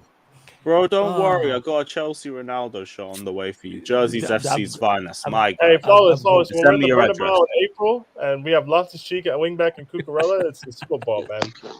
Hey, they still got Modric and my guy Karim Benzema in it. I'm cool. You know Hey, that guy can't do it twice like that. It's fine. Yeah, Benzema gonna do you again in it. That Modric pass as well. I seen it recently. That Modric pass, like that was outside. It was against you lot, the outside of the boot, innit? He probably wouldn't have actually won the UCL, but like, that would have been so iconic. Outside of the boot, and then they dunked on. They really just dunked on the three best teams in the country. That's crazy. They got lucky. Hey, can I add a caveat? Go off on a caveat. Yeah. Your time. Yeah. And this is where these little youths will learn something between simping. What is simping and what is not simping. Now, this is my first time being on a panel with Jan. You understand? Yeah, it is, yeah, you're right. Hey, Lord Jan, you're sweet half Jamaican Reds. You understand with your hot mouth. You understand? You child sweet. You overs, but we know how to handle it. We know how to deal with a hot mouth. And this is the way you compliment a woman instead of blushing like Ryan and, oh dear, I'm a little city friend. That is not the way you do it. OGs do it like this. Tell the girl she's sweet. Tell the girl she's sweet. Give she props by the end of the day. You know your border with her. But it's a pleasure being on the panel with Empress Yan. Hope you do it again, my baby. I love that. Same to you. Of course you love that. You hear it from a big man, and them little youths and them little simps. Oh, Black Diamond. Bomb them little simps. Backhanded. Say that again. What was that? What did you just say, Anne? What are you complaining about now? Go on. What was that? I said when I get a compliment from you, it's backhanded. Because you don't appreciate them when they're genuine. So I might as well give you backhanded ones. I give you genuine ones. You're like, you don't mean that. You know, this rubbish in it. You don't mean that. You know, you don't believe it. If I genuinely compliment you, you don't believe me. You genuinely, you think I have some ulterior motive for this like that. No, but people, Eddie, Peter is a mastermind by himself. The art he uses, that's separate. But Eddie will understand what you're saying. Women will find confidence attractive. There's a difference between confidence and aggression. You have to be confident, and women love confidence. You don't walk up to a girl and say, "You sweet, you like me, hold my hand." No, Ryan. No, we don't do that. Right, hold that. Hold on, whether you're awake. Things is COVID times. It's not safe. Yeah, whether you're awake or you're asleep, keep it in your dreams. You can tell it to Statman because he's a next young fella. This is the way you compliment a beautiful woman and keep it respectful and keep it with a lane. Hey, I wouldn't cross the border. Let's get serious, man. Yeah. Let's go. Let's go. No, See, that's when you I get said the that to joke. me. She would have given me shit, but you say it and it's calm. See that? Yeah, That's why her team, she can't say anything. If they would have beat us, I'd have been finished. That is why I say Peter has his own methodology. He's a mad scientist, but it works. She just full of shit. That's all it is. Ray says, man are so used to being mathematically out the league, but match day 34 earlier. Hey, Dortmund and red. Keep flexing being Dortmund and red, man. Hey, Ray, if you believe that Liverpool are going to win the league, I respect it. Because one thing about you is you call into the fan calling shows and back everything you say. I thought the league I didn't think you was winning the league before the season started. And then seeing these two games has just backed up my original point. We're winning the league. Who's winning the league? Who? Lewis. You're supporting City now. You're changing that dark blue for some light blue. Hey, let's go, Lewis. Tommy Tuchel's treble stealing tricky blue. You're getting the City shirt, Lewis. I'll get you one. There you go, Lewis. You know yeah, I could do with a doormat. Tom, what is it? Tommy Tuchel's. Hey, Lewis, you can do something to put your fake European. Tommy cup Tuchel's treble stealing tricky blues. Tommy Tuchel's treble. I always say it wrong, but fuck it. Lewis knows full well he'd be wearing it every day. Don't listen to him, front end. I'll send you a photo. I'll send you a photo. Right, hold that. Lewis, I'll get you one. There you go, Lewis. I'll get you one. There you go. Right, I have a friend who could do the City shirt, but I'm good. I'll send you a Champions League final. Well, yeah. So Lewis, you got City. I mean, you got City. You got Chelsea winning the league, yeah, and supposed the Champions League as well. Double. Champions League, FA Cup. Wow. We're gonna do everything, man. We're winning 6 trophies. We're only in 4 comps. How about that, man? Let's go. You do the quad. Man, he's got that dog in him.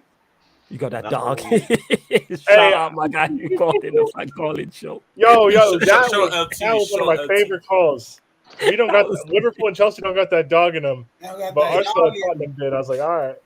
No, he was brilliant. To be fair, he won one out of two. He actually went 1 out of the 2 because Liverpool don't have the dog. He said they don't have that dog in him. They're on the relegation button right now. It's crazy. Hey, they are. You know what I'm saying? Tricky blues. Hey, if I see Liverpool below the red line, I'm gonna bring up the Community Shield curse tweet again. Yeah, that could be the Oh Shield my thing. god, yeah, that thing is a fucking curse. I remember we used to, at one point, I was like, I better not win that shit, but only Pep is the only person in the last 10 years to win that and win the league. Yeah, that's mad. Yeah, and he has no hair still, man. It is what it is. No European. Quite sexy. Pep still cried in Porto.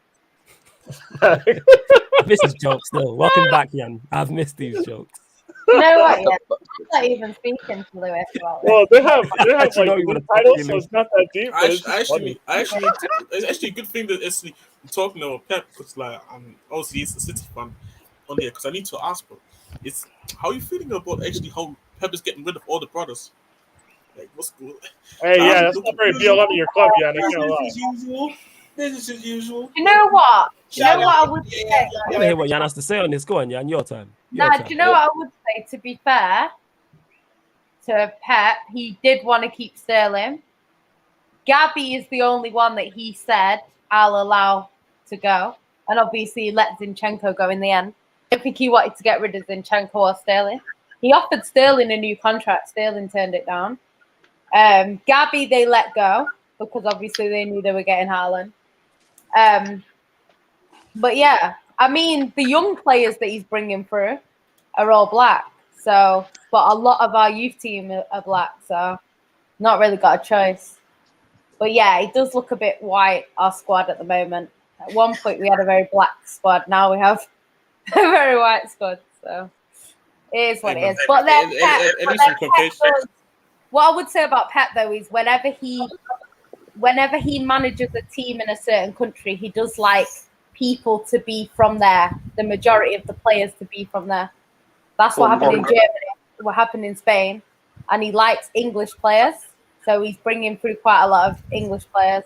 And obviously, we've got quite a few like Portuguese and stuff like that. But yeah, I don't know. Like, the thing is, Pep is Spanish. Hey, if you know anything about Spanish people, how come my comments are coming through on the StreamYard? Racists. They really don't. Are they deep on the YouTube? Yo, they're on the YouTube. Who's censoring me? I work here. Hey, shout out the mods every time. Hey, fuck you, Eddie. What the hell? I'm for it. What kind of solidarity is this?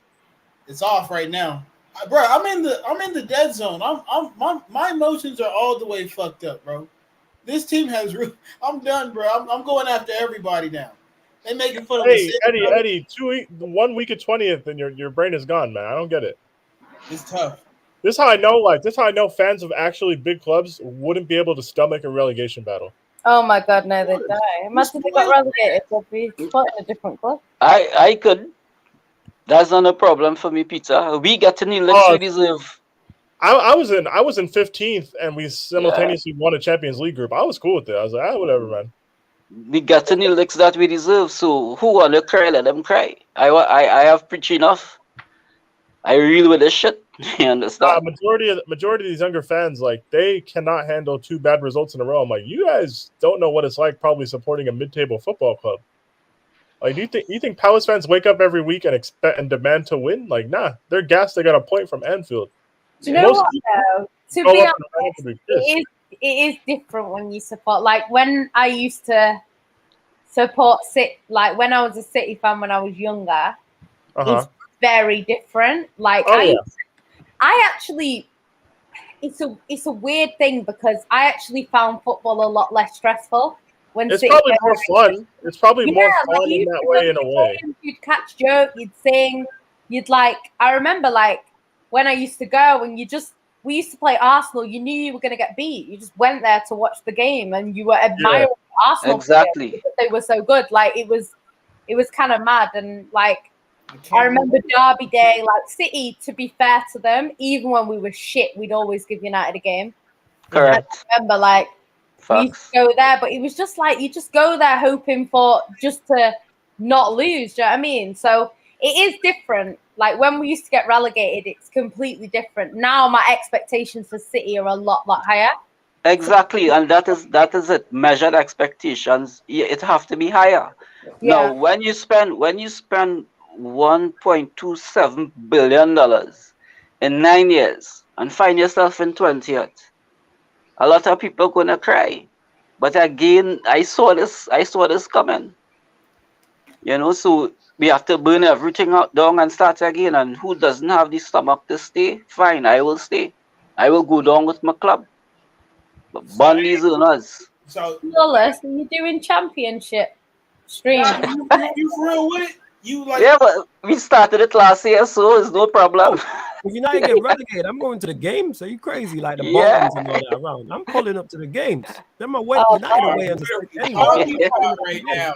We're getting the Thursday nights in Thursday cold nights. Stoke no City. problem. Yeah, man. I will be there. Nice little Friday night kickoffs.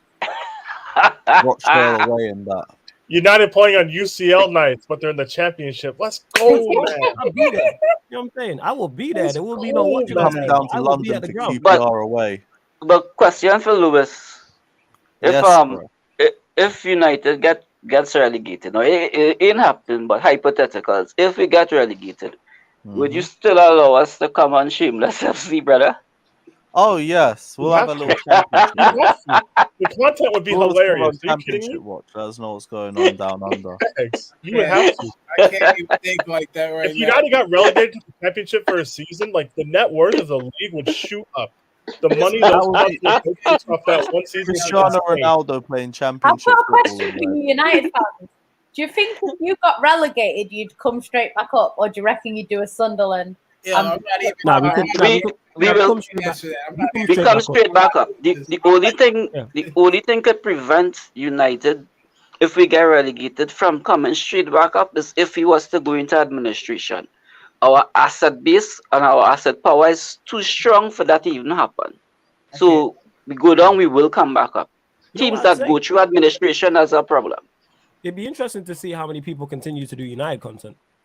Exactly. That's one thing I'd be interested in. Yeah, you'd know who your true fans are. You'd find out who fans are and who ain't. You'd find out. I think if it happens, I'm in a farm in Kenya. Don't call me. Don't text me. Don't reach out to me until we back up. I'm in isolation. Come on, Eddie, man. No, Eddie. Eddie, you better fire ESPN Plus at 7 a.m. on a Saturday and pray your game's getting covered, my boy. I already. Oh, I'm not doing it. Bro, I was watching Blackburn and they lost 3-0 to Reading today. I was watching that on ESPN Plus. I'm a man of football. See, this is no surprise I'd be saying this. You know what I'm saying? Hell no, if United get relegated any way, shape, or form, I promise I'm supporting. Yeah, you guys are some football leaders, man.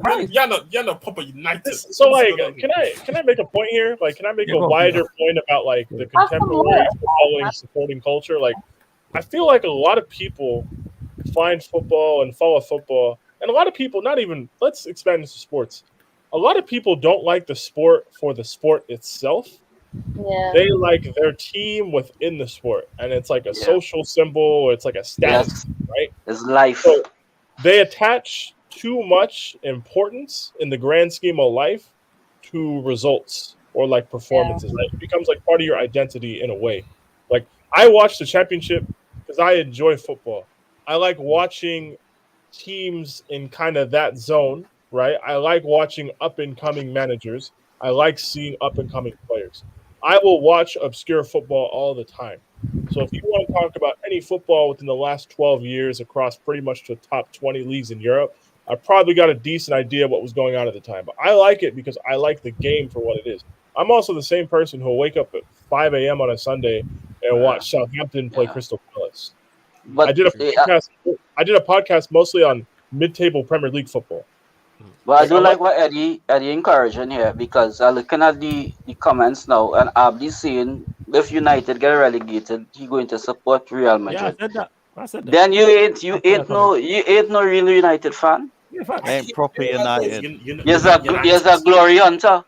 He's nothing but a little glory hunter. It's the same way people. Follow us. It's the same way people don't actually like basketball. They just like watching niggas dunk and shoot threes. They don't like actually watching the game. They like watching LeBron post to somebody and my god! They don't care about the game. They don't care about watching. Really playing like that either. They don't care about like watching a motion offense at work. They don't care about people's footwork setting screens. They don't care about people hedging on screens and decisions and like trapping deep. They don't care about the intricacies. They don't give a shit.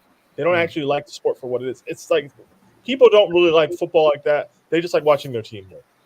So we are purists, though. We are purists. That's fine. You're the exact like kind of casual fan that your club makes money off of. Here's my thing. Though. Go on, Eddie. See, right now, you knows about this league. I got Liga MX on my TV right now. I'm watching the Mexican Premier League right now, enjoying this football way more than I would have ever enjoyed United these last 2 weeks that we're playing. I enjoy the game of football. If these clowns want to disrespect that bag to such an extent that we're in relegation, they don't care about it as much as I do. Why the fuck would I care about them bums anymore? Nah, man. The family been down. This is generations upon generations. Pops was with the Busby babes, passed it down to his boys. We got the jerseys, all that. We went to the tours, all that. They want to give that up to make some money. All right, I'm gonna give. That's it. That's it for me. I will enjoy great football no matter where I get it at. Yeah, because we appreciate great football. That's why time is too precious to me to waste it on people who don't want to give the game what it deserves.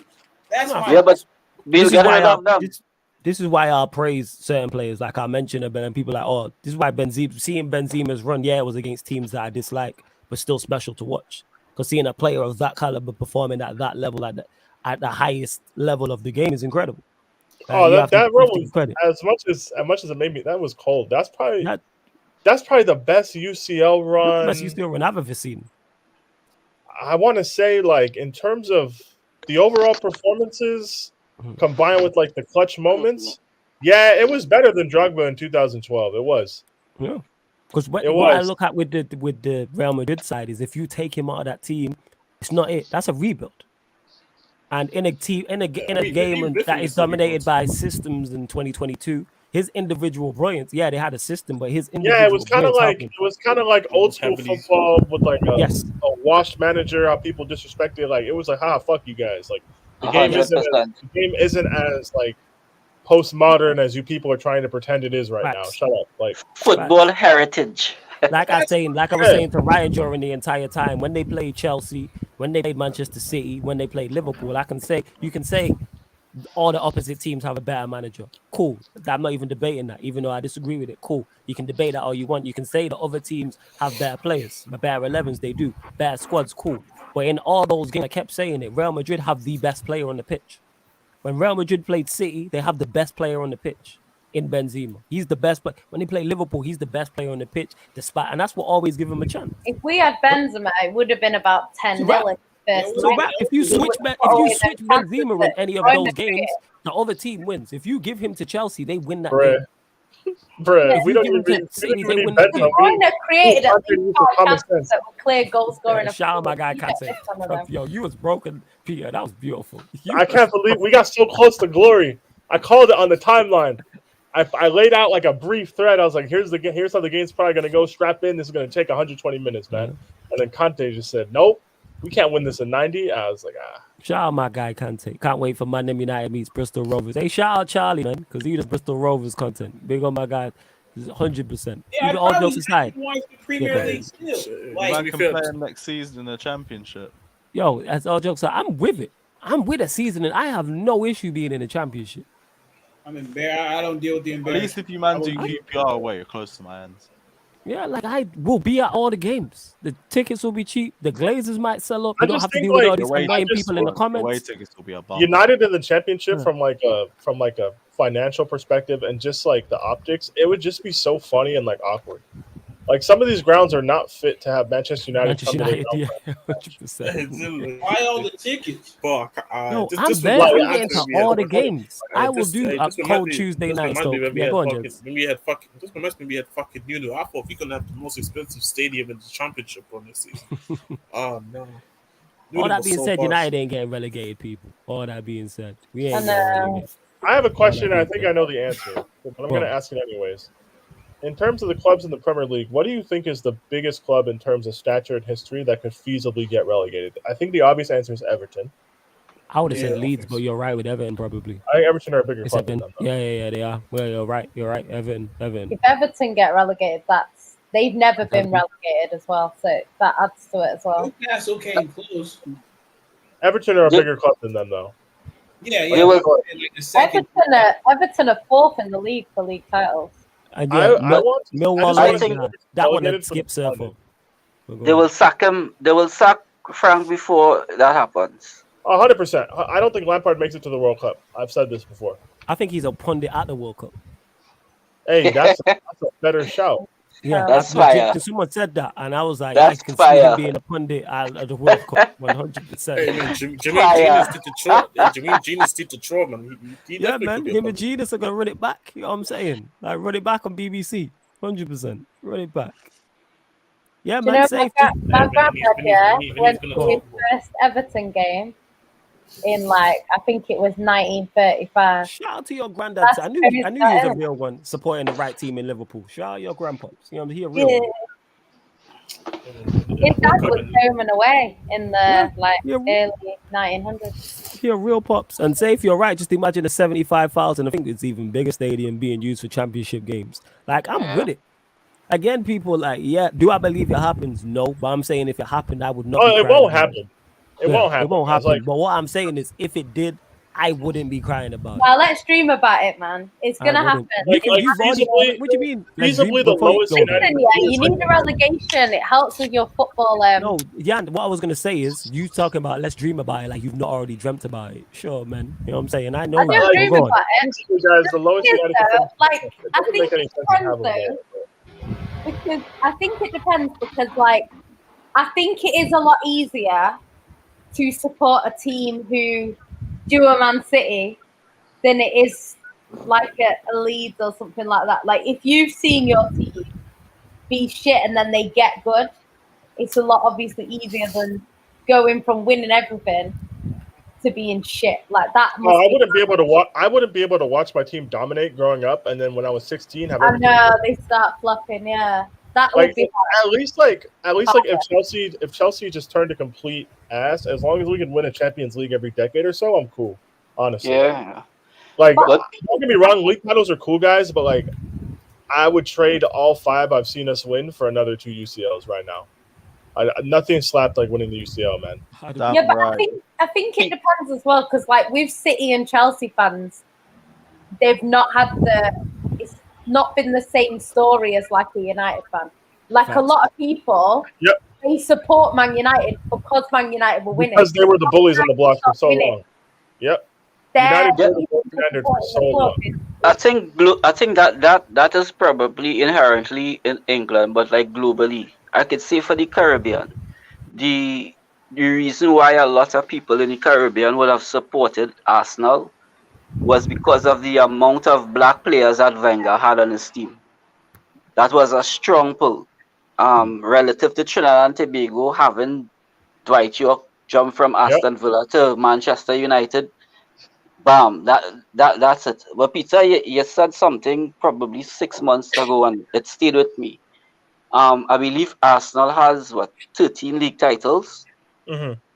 And I think you would have mentioned that 7 of those titles would have come between the 30s, the 1930s and the 1950s during segregation. Yeah. During segregation, we were basically by guys that were rep by the National Bank of England. Yeah. Right. So that was they won the BLM titles then. right? They left us out. They only have like 6 integrated titles, if we're being real.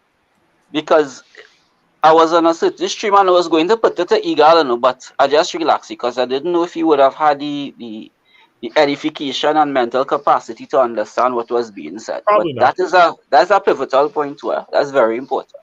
Those BLM, because I was explaining to somebody the other day that for the first 5 years in the European Cup, which is now the Champions League, it was by invitation only. Yep. And if you weren't invited, you couldn't fucking win it. And that's why Real could have won 5 straight. That's why most people don't count Real Madrid's first 5. Exactly. But even without them, they have 9. So in the history books and in the general populace, they will count all. You know, so you have a legitimate point there. Yeah. But no, yeah, it's even with Arsenal, guys. Well, like, people continue to run up the likes. Look at Arsenal's league titles. Just look at their trophies and their success. Right, their one dominant decade was the 30s, when they were by far the richest team in the land. I'm forgetting the guy who part owned Arsenal and ended up selling him to properties. I'm forgetting it's the Hill-Wood family. The Hill-Wood family. So way back, like great-great-grandfather, some descendant or some ancestor of that family was in cahoots with the National Bank of England. So when he took over Arsenal, they had the most resources. I think they won like 6 or 10 league titles in that decade. That's their only, like how City have dominated for a decade. Arsenal have only done that over 1 decade in English football. Correct. So just be like Liverpool had a long era. United had 2 eras, kind of either side of what Liverpool had. You know what I mean? Arsenal's era came before all this shit. And in the 30s, you guys know there was no European Cup. European Cup times, there's a reason Arsenal haven't really been a factor in it. Because back then you had to win the league to be in it. And I think between 71 and 89, there were no titles. Arsenal won a title in the 50s, didn't win one again until 71. And then they won it at Anfield in 89. So Arsenal Champions League era don't have too much previous with the European Cup. So when Arsenal fans tell me third biggest club, all this stuff, cool, whatever, you could have that. But just understand, in terms of being a superpower in football, they're not the same as what a Liverpool or a United are to the footballing ecosystem. It's not the same. It's not even seen on the same level. I could, in my mind, we're going to pass Arsenal in my life. Put your chicken for achievements of all already has. I'm being honest. We're gonna get more than 13 league titles in my life. I could see us catching them in my life. Whatever number they're at. 6. 1 second, Flawless. We're on 6 now. Yes. Okay. Flawless. Where else on YouTube can you get this kind of knowledge and history? Facts. Nowhere else, my brother. These people will tell me that I'm a Chelsea fan. I don't know shit. I know more about their club than they do. He remembers it well. We deep dive here. Okay, I'm trying to say I'm old. Well, she's older than me, people, believe it or not, but it's fine. I'm not older than anyone on this panel. That would be weird because Jess is 7. Smiling. What's wrong with you people? I have no comment. 21. No comment here. Hey, Black don't cry. That's all I'm gonna say. The thing is, your football knowledge is you're my go-to guy about things. I'll be like, yo, such and such. Because you're I'm not United, man can talk about all day, but when it comes to outside of that. Bro, I know.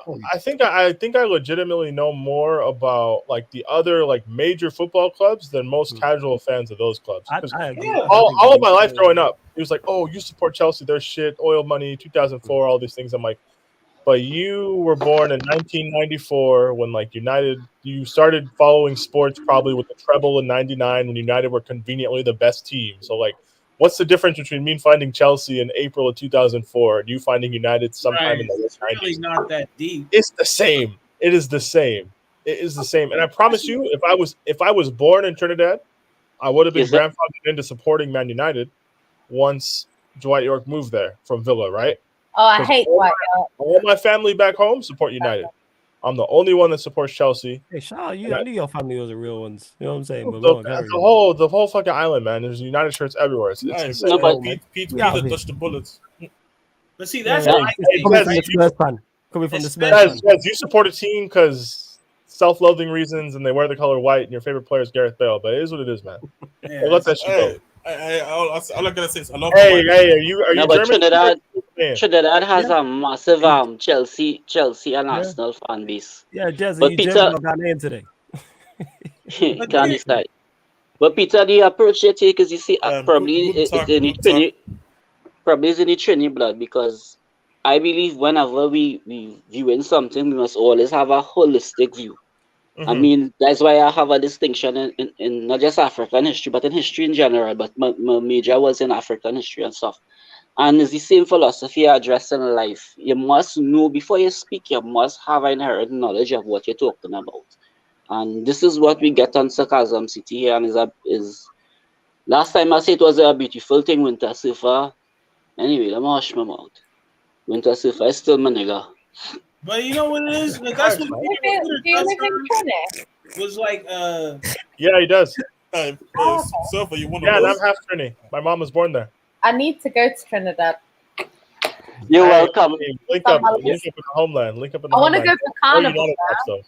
You're welcome. You'll have a ball. And safe is different because he says winning the Champions League has that supreme feeling. I agree with this. Winning the league has a generic feeling. It's all different people. I've seen Manchester United win Champions. I know you do. Champions League, Premier League as a kid, as a teenager, as an adult, and I love it all. Like there's no difference in terms of the joy that man gets from seeing my team win the Champions League or when it is.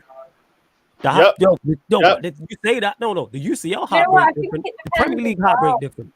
You know what I'm saying? I've had that heartbreak in the Premier League.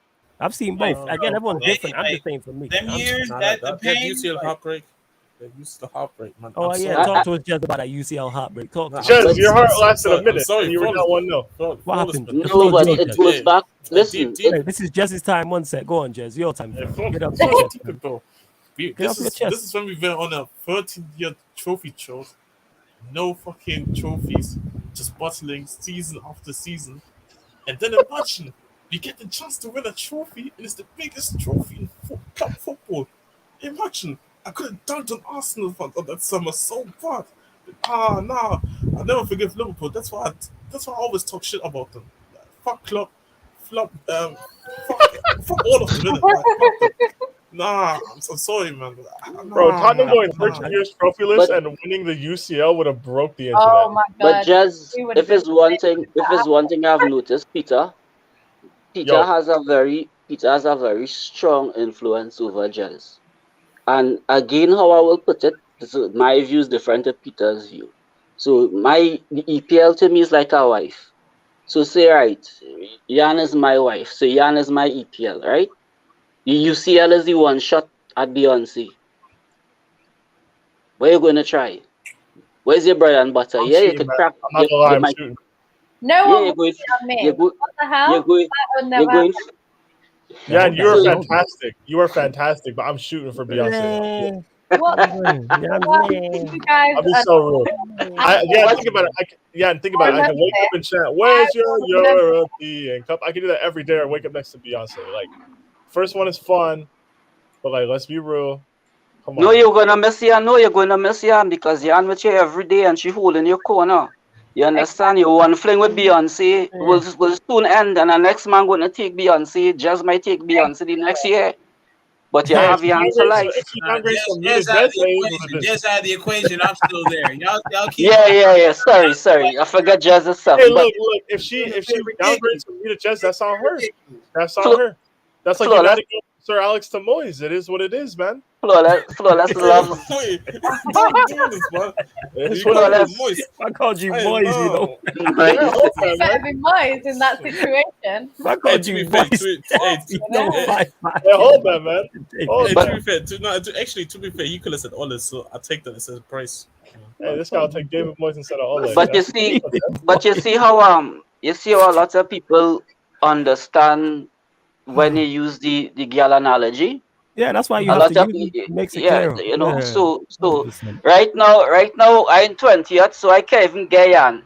Right? I out in the streets. Let's get up to 19th. You'll be alright. You should be there. That Champions League heartbreak again. Can't even think about Beyonce. I can't even think about Beyonce. Right now, I can, man. I can. Beyonce, little sister. One second, let me get to this before you go, Eddie. That Champions League heartbreak against Barcelona in 09 hurt. We could have won back-to-back Champions League titles. Yeah, I hear that. The Champions League heartbreak did hurt, but what I'm saying is Hey, speaking of heartbreak against Barca in 2009. Yeah, the Premier League heartbreak hurts as well. Like I say, I've seen us lose both Champions League finals and Premier League. We done been to the mountaintop too many times, bro. Nah, man, I want to go back to it. This is like saying, all right, to continue with the gal analogies, it's like saying, yeah, I've been on so many dates with Beyonce. Nah, I want to go again. No. If I still need to go on dates to put this game down, there's something wrong with me. No, it's not putting the date. No. It's not. I was trying to clear. No, I was trying to clear it up because we're on YouTube. No. Winning the Premier League is like no. What I'm saying is, I'm like a date with Beyonce. When I say going on dates, no. Obviously, you get to go home with it. I'm saying use it together and use it continue to, and use it going out. You're not gonna say I've been with it long enough. That's what I'm saying. I'm trying to go to the mountaintop over and again and over it. I'm greedy though. That's me though. I'm greedy. Let me be real. Like I haven't really cried over sports. 09 was the definite closest, bro. I can't even get. I cried in 99. No, you guys got slapped. No, and you know how mad that made me? You know how mad that made me low key, but like also happy because I wanted a rematch of 08. I was just like, oh man. Eddie, I still have the original the original United shirt from the 09. I still have it hung up there. I have about 10 jerseys, all of them about 15 years old, and then so I know the pain. But the beauty in this kind of discussion is when we talk about the girl analogy, we see in the next side of Eddie coming out. Eddie's a total player. Eddie, you preach. Don't be shy. No, Eddie, Peter, you don't know Eddie. Who's watching. You don't know who watches. That's the problem. Allegedly. Eddie said. Eddie is a God-fearing black man. Man. Black men don't cheat. She's around. She's around. Eddie's holding back. He's holding back a lot. Solidarity, man, with us black males and that. Hey, Eddie, it's fine. My girls are happy with their coworkers. I'm good. Black men always cheat. Whoa. We only do such things with the utmost. Black boys cheat.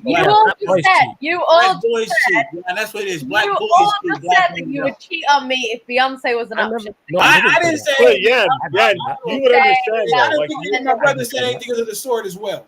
You're okay. Hold on. Let me defend us. First of all, they didn't all say that. I said that. Second of all, like you would be upset at me, but like a small part of you would kind of get it. I know you would. I would not get it. You would a little bit. You'd be like Daniel. You could still trash me to your friends and family. That's cool. I get that. That's fine. You have to do Daniel, that. by the way. Daniel's not a hater. You see, Daniel? He ain't a hater. He's lying. He's lying. He's lying. Yeah, he's not lying. He's not lying. Number two, Peter said that. I didn't say that. Eddie didn't say that. They didn't all say it. I said it. Yes, yeah, she tried to put that on all of us. None of us said that. I said that. And again, black men don't do what black boys do. And y'all, you're dealing with black men, black kings out here. We don't know what you're talking about. Hey, that's fine, man. That's fine. But one question for Jan, because let's put this in context. Jan, who's in the international stage, who you believe is the hottest male out here? Oh. Me. Oh God. Honestly, who's the hottest male out here? What did he say? He said me. He said me. Yeah, madness. Yeah. Hey, who's the hottest male? Confidence is key, people. Hey, I'm for then y'all shoot, man. You gotta let that shit fly. Peter, I want this answer. I just need this answer. Who is the hottest male in your eyes? I don't know. You must know. All women know. She's gonna say Kevin De Bruyne or something useless. Come on now, man. Peter, let her answer. Just do what they Michael B. Just go with the Michael B. What the No. I can't believe that. I'm trying to think who's good looking now. Mm-hmm. You've never thought about this? No. Yes, you have. You never thought about the freebie card? This is not a answer, I know. It's just one name I need to know. Hey, she wants to say me, but she can't admit it. I get it. Nah. That's fine. I'm trying to think who. I understand. PR. This is like work, I don't actually know who Jan, we'll come back to you on that. You lot continue to get your questions in while Jan thinks. This is Jan, man. Come on, man. You know what this is. No, she knows what she's doing, I know. Hit the like button, people. Make sure you hit the like button on the video. Make sure you share this across all the socials. Yo, subscribe to the channel. Bev in the chat. Goddamn, sir. Surfer is that. Make sure you subscribe to the channel. Where else you get this crazy content, people? Hit the notification bell. Roll to hey, Surfer, let's go. Do that. Hey, confidence is key, man. Confidence. Hey, man. Well, my point was mainly this. Regardless of who Jan would have said, if it's Michael B. Jordan, she believes is the hottest male on earth. Chances are she might have cheated on me just to get our one UCL cup. Yeah, she would. Me, I would never cheat on any guy. You would do it. Come on, come on, man. Easy. You are 100%. On your partner. You're talking to Trini, man. That's what it takes for number 3. I'm there. Hey, you don't cheat. You just get a second boyfriend. Guys, that is your. I would do it. I care about my football club. Just don't say anything. I don't even want to hear what you have to say. I don't even want to hear what you have to say, Jess. Yeah, and girls like you will destroy Jazz. Put me on the big screen. Hey, girls like you will destroy Jazz. I got you. Here we go. Hey, man, bro, like, we talk about UCLs and that, bro. I fall off the cliff with a cardboard cup. What are we doing here? What are we doing here? This is a joke. Carabao. Carabao. Oh, Stop. Hey, why are you laughing like you can win the Carabao? I would never throw my girl off the cliff for any footballing trophy. I'll jump off the cliff for you. I'll be real. I wouldn't do that. You would. No, because we don't enjoy it. No, I would never do that to my other half. I don't have one. I would never do that. Yeah, but Jazz will chase Gil off a cliff for a Carabao Cup. I said a Carabao Cup. Yeah, he's a dangerous youth. What did you say? You do what, P.O.? What did you say? Throw an RKO right off that cliff for number 3. What? To be fair, I would throw 619 here, bro. 619. Yeah, of course you would, because I would throw you off a cliff for the game together. Let's go. You can go, yeah. I need that chance. As much as I love watching the early kickoff in her bed while she's snoring in my ear, I need number 3, man. I'll be real.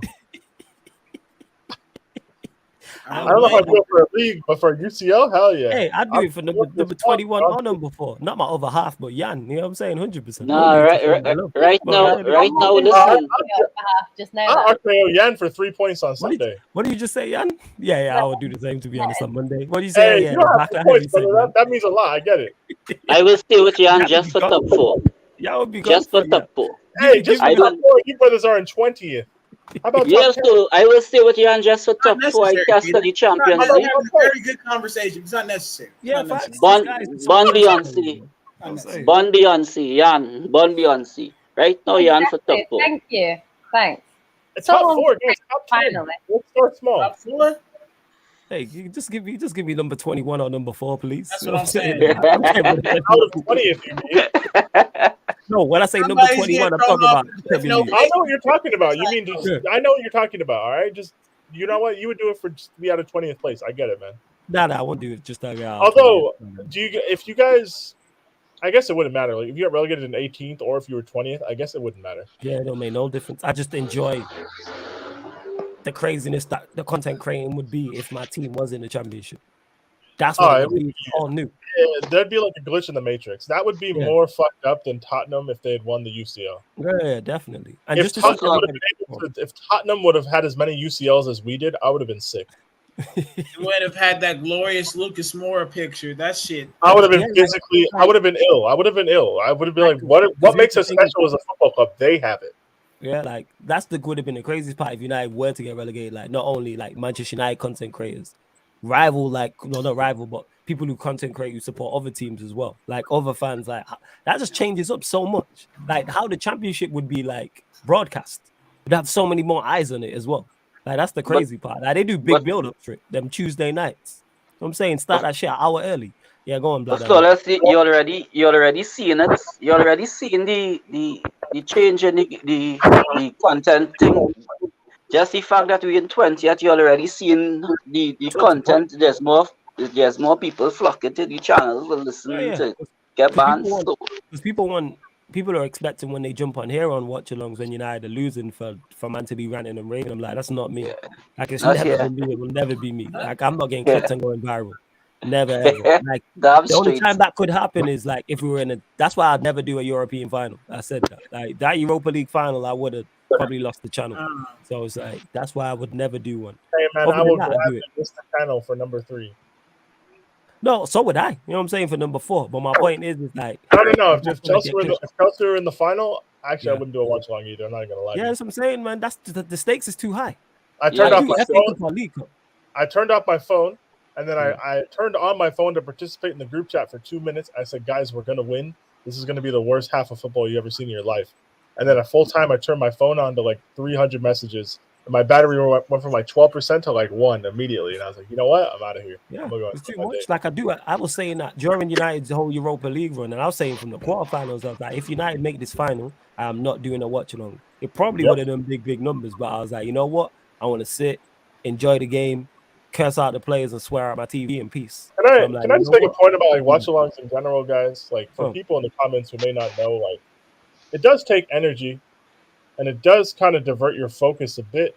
Yes. And for occasions like that, especially where like silverware is on the line, it does take away a bit to have to like read a comment section full of trolls or whomever. Like for the regulars, it's fine. I get it.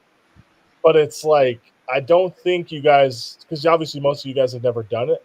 It just is different. You can't just lose your shit no matter how much you want to. Could you imagine that we had fan channels back in 99? Because in 1999, I almost had a nervous breakdown, you know. Oh, I was in bits. I was a kid. I ran down the streets barefooted screaming at my man. Imagine if we had fan channel business. Like, we got battered that whole fight. Yeah. So bad. I thought it was all over. Bro, if we had Chelsea Fan TV in 2012 at our end in Munich when we had like one corner the whole fucking game. Oh my god. There was no like guys, like, especially for like European Cups, like it's not a glorious occasion where you soak in the quality of the football. Like that's not how it works. No, it's never. All of these people Chelsea won the Champions League with this shit football. I'm like, you could have stopped the sentence after Chelsea won the Champions League. Like the criticism of the quality of the football, other than like Hansi Flick's Bayern that just like eviscerated everybody. Even in the final, it was the odd chance, and you could argue PSG had the better chances anyways. It wasn't like it was a gloriously played final. We haven't had a high caliber European Cup final with open, free-flowing football. I want to say since Madrid beat Juve. Or if you want to go before that, since United got eviscerated at Wembley against Barca. Yeah. There's most of these occasions are not beautiful football. Good as well. It's always cagey. We both played football as well. We don't care. That was about the result. Only the result. Wants to lose, so it's always. My point is, there's 2 finals out of the last 12 that were like you would say of the caliber, like. Actually good football being played on both ends, an even, fairly open game. Obviously, like you had a winner and a loser, but like most of these are kind of like drab, tense, cagey affairs. Like, you guys went 1 down to the European Cup final. You were like, fuck. Oh, City just, to be honest, like the weird thing is, because everyone that's been watching Sarcasm City a while knows I used to say City are going to lose their first Champions League final, so I want it out the way. I knew we would lose our first one. But I think when I saw that lineup, it was done before, like, because unfortunately I did do a watch along. Yes, and you said it. See, I remember you said it on was Don Robbie? Yeah. The first thing I said to Don Robbie was I said, Ronaldo, put money on a 1-0 Chelsea win. And he went, no, doesn't start. I said, trust me, Chelsea will win 1-0. And that's exactly what happened. Yeah, and you also said that if Fernandinho does not start, it's going to be a 1-0. And so said, so done. I watched the watch along. Yeah, no, it was so obvious. And like everyone in the comments was like getting on to me like, why are you going on about Fernandinho? Fernandinho came on and we got 10 times better. Like, we weren't going to win it. That game was always going to be 1-0. If City scored first, we would have won 1-0. City had they won 1-0. City had like 61 games that season, and Fernandinho or Rodri started like 60 of them. Yeah. And the one they were both on the bench was the year when I'm not gonna lie, when I saw the teams, I was like, guys, I think we got this. Yeah, it was shocking. It was shocking. Oh, we can't beat Pep 3 times. I'm like, guys, that is logic. That sounds good, but like that doesn't actually mean anything. I was like, guys, I think Pep, with Pep, because of the fact that Chelsea beat him 3 times, that made him overthink. Yeah. If we'd have beaten you at home, which we should have done, because 100%, I don't know what we were doing. Sergio Aguero trying that daft penalty. I don't know. But either way, we should have won that home game. And if we'd have won that, it would have changed things. But nah, it was just. But Winter said I don't. It's just the Champions League. I've always said City, when we get to our next final, we should be winning it. But I do think we're more likely to beat a better team. I think if we play like a Bayern Munich, we're more likely to win. If we play a team that we're better than, I'd worry about that. Because I think we start overthinking it. Didn't they say most of their starters one of those games too, like closer to the final? Who? I swear City or Chelsea didn't even play a full-strength team. Until one team I remember them, I didn't like that they did it because I felt like it was a warm-up. I think City might have had the league wrapped up. They did. Rested some of their players. And that might have been like a week or two before. Bro, we lost on the last day and only got into the UCL because Bale scored a hat trick against Leicester. Yo, man, them. Yo, yeah. Man, them, Empress. I got a dip. Yeah, no stress. We're gonna close out shortly. Anyway, yeah. go on. Flawless again. It was a pleasure being on. Thanks for having me on. I mean, anytime, man. This was beautiful. Empress, take care of yourself, my daughter. Later. Appreciate you, Dundada. Bless up, brother. Every time, man. We're going to close out the show shortly. Sorry. Surfer says that KO all of you to relegate Man United and make Flawless do a Rochdale versus United watch along. Yo, that Rochdale game will haunt me for the rest of my life, yo. That in particular game, no. But back to what Peter was saying about watch alongs, like they do take away. I'm gonna bounce. Your attention. Yo, Lewis, love every time. Yeah, I'll catch up with you, man. I'll message you in tomorrow, well, later on today, and I'll shout you. Look, fam, yeah? Every time. But yeah, as what was I saying?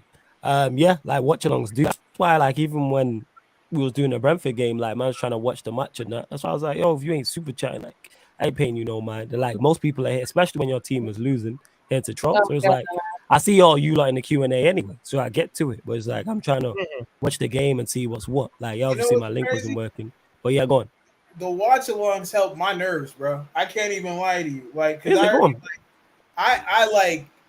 I need, like, if it's not y'all, I'm probably going to tune into, like, a rant or something like that. Okay, so you just need to... I like listening to them, but being on them for me is, like, not for every game.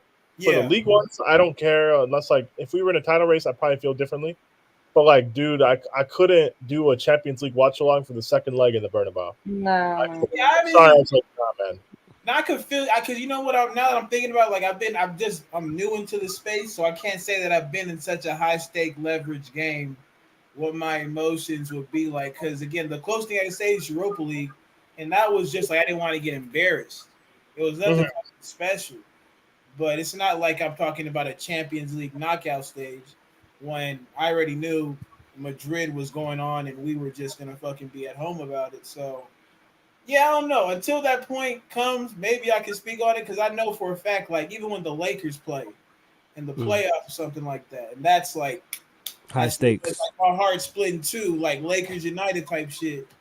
Us getting smacked, like, and then us in the playoffs against y'all, like, to sit there and like just be there about it, like, nah, that wasn't it. But I it still was somehow therapeutic. Like, it's still. Somehow, like, helped me out a whole lot. Like, it's weird, bro. It's weird. I think it depends, though, because I think when you're in the stadium, you don't get nervous.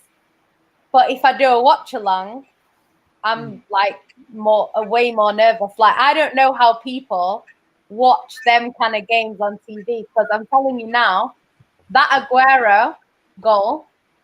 I don't think I could have watched that at home, you know. Like, I was looking, Man City tell you how many minutes. They don't tell you how many minutes have been played, you know. So we just saw 90. We had no idea how long we had left. It was crazy. And I think, like, even the Villa game at the end of last season, like, in the stadium, I was fuming. Yeah. Partly because I thought this whole Coutinho thing is exactly what Liverpool wanted. I was so pissed off at the team. Right. Okay. But I just didn't feel, like, nervous. Like, it was just different. I was just kind of just there. And then I took my cousin with me. So I was saying City have never come back from 2-0 down since 2007. We're not going to do it. And we did. But it's different. I think if I was watching that on TV, it would have been 10 times worse. So I think, I don't know, it just depends. Like, I don't really like watch-alongs. I've done one for Dortmund. That was stressful. No, that shit was jokes. I want to do... That. The second leg was even worse. You should have heard me. You would have got your channel taken down if I'd done the second leg. Oh, the second leg, you guys, like... cussing differently. I thought Dortmund would go through for a little bit. I'm not even going to lie. Go on, Peter. What was you going to say? You want to do what? But I want to do a watch-along, like, in person with you guys. I feel like something like that would be cool. Yeah. Definitely. Like, I don't know. There's something that makes me, like, fucking anxious about, like, sitting down. Like, the domestic cup finals, I didn't care. Because, like, for the League Cup finals, like, yeah, we're still in the UCL, man. I don't really care about this. Like, yeah, it'd be nice to win, but, like, I'm not going to cry. Like, look at Liverpool fans now. They picked up the little cups, they lost the UCL, and they lost the league by 1 point. It doesn't make you feel better. You know, like, and so, but now, like, for, like, big, actually, like, major stuff that really matters, I just, like, oh, man, like, it's kind of draining. Especially if you have to play at, like, 7 in the morning. I'm not fucking waking up, turning on my laptop, and be like, hey, guys, hey, internet strangers, we're 1-0 down. And that's what it is. The pain when you go 1-0 down at an early kickoff is unbelievable. That's like, it's 4:30 in the morning. It's cold as shit. My eyes are red. I don't want to watch this. It's like, nah, man. I want to go to sleep. And yeah, man. I had to get the mimosa setting to start my day off with that fucking Liverpool shit, bro. I remember that like it's yesterday. Now, you know what? The worst one is when you're doing a watch along and your fucking stream's behind. Remember when we did that Manchester derby? City were 1-0 down before the game even came on. Oh yeah, because Aaron clicked in and was like, "Yo, penalty straight away." I was like, what? Yeah, that's where I made the errors, like syncing up in it. The fact that now I do watch along with Eddie and we can sync up, that makes it easy. You know what I'm saying? Like, I pattern that. So it's like we're on the same wavelength, and then like the chat, lads, like the chat be the chat. That you gotta turn off. You gotta turn off. Yeah, I turn off, man. I'm gonna watch the game. Like I try to do it as best as possible, but when they put that goal in before you see it, it's not your team. The pain is, I'm like, bro, my GC told me 4-0 Brentford. I'm like, what do you mean? United are literally in Brentford's box. And then I watch it, I was like, no way this just happened. I didn't even get to experience it live. And that's why I always be like, no spoilers in the chat or you'll get blocked. And that's why I you know what's worse is when people start going, oh my God, or they say like, they don't say like goal. They say like, oh my God, or like something, and you're thinking, I don't know what's happened. Have we scored? Have we not? Like when I watched the Tottenham City game at City last season, I watched that at Terry Studios, you know, the football terrace. Shout out to Terrace. Yeah, and literally, like, he was getting notifications about what was happening, and the TV was like behind. So he's like, "Oh, you're not gonna like this." So I'm thinking he's saying this to Patrick, right?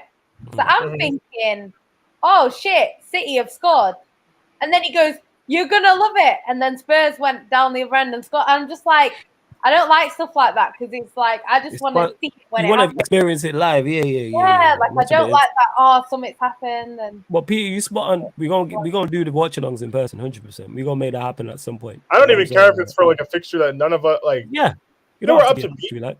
We would all do watch-alongs together for stuff we don't care about. Absolutely. So it's actually just like entertaining. Yeah, and like, just drink. As much as I love United dropping points, I don't actually want to sit next to Eddie and Flawless while you guys lose 4-0. That's mad awkward. And then, like, the human part of me is like, they weren't going to win the league anyways. So this is kind of sad. Like, you guys, like when you guys lost, when you lost 4-1 to Watford, I was like, the last two were too much. Like, 2-1 would have been hilarious. And it would have been kind of tense. But I was like, damn, now he's really going to get fired. I knew he was going. I was like, oh my God, thanks. Like they didn't need the last two, you know. Like you could have just kept the ball and like chilled out. Like You don't actually like watching your friends lose 4-0. Like the sick part of you does, but then it's like, we have to hang out. Yeah, now. from a footballing perspective, you know what I'm saying? It's funny, but like as brethren, it's not. You know what I'm saying? In that. Even as a like, friend. So for me, like whenever we link, it'd be like, Fulham are playing Bournemouth. Let's just watch that shit. People why are you watching this? Like, hey man, because there's no stakes on this. We can have a conversation about whatever. We don't even have to talk about it.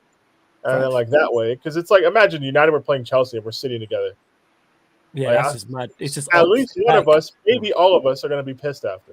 Yeah, I get exactly what you're saying in that. Because like as much as I didn't want Chelsea to win the Champions League, I'm happy for you personally that your team won the Champions League. As much as I didn't want to say, I said the same to Lewis. Rather us win than the other team. What do you mean? Yeah. Nah, he would have loved it. His scarf would have come out. He would have been talking about. These allegations. That's not allegations. This is just the I'm saying. This is a black woman trying to tear a black man down. Interesting, interesting. You see it every day. You see it every day, man. Interesting. It's any sympathy for you. Sorry. I know you don't. You're no room to talk, huh? It's crazy. One of the best watch-alongs we did was that Liverpool City one. That was Liverpool City one was great. That Ryan, when you guys beat them 4-1. Alison, what are you doing? Oh my god! I just feel like so much of lockdown football was so fake. Like some of the score lines and just some of the things that happened. 7-2. Like I remember going for a hike when Liverpool played City. I was on a date, right? And I checked I get service. And I'm like, what the fuck? City won 4-1? I was like, what is this? I was like, that doesn't sound right, but like, all right, whatever.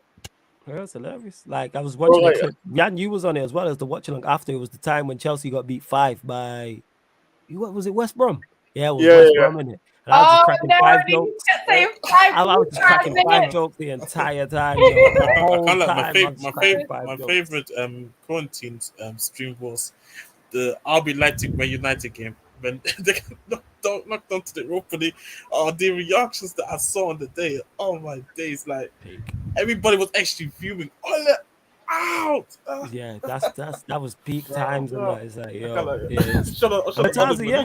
He actually made like them Ollie days. Those Ollie days. Oh, they weren't watch-alongs.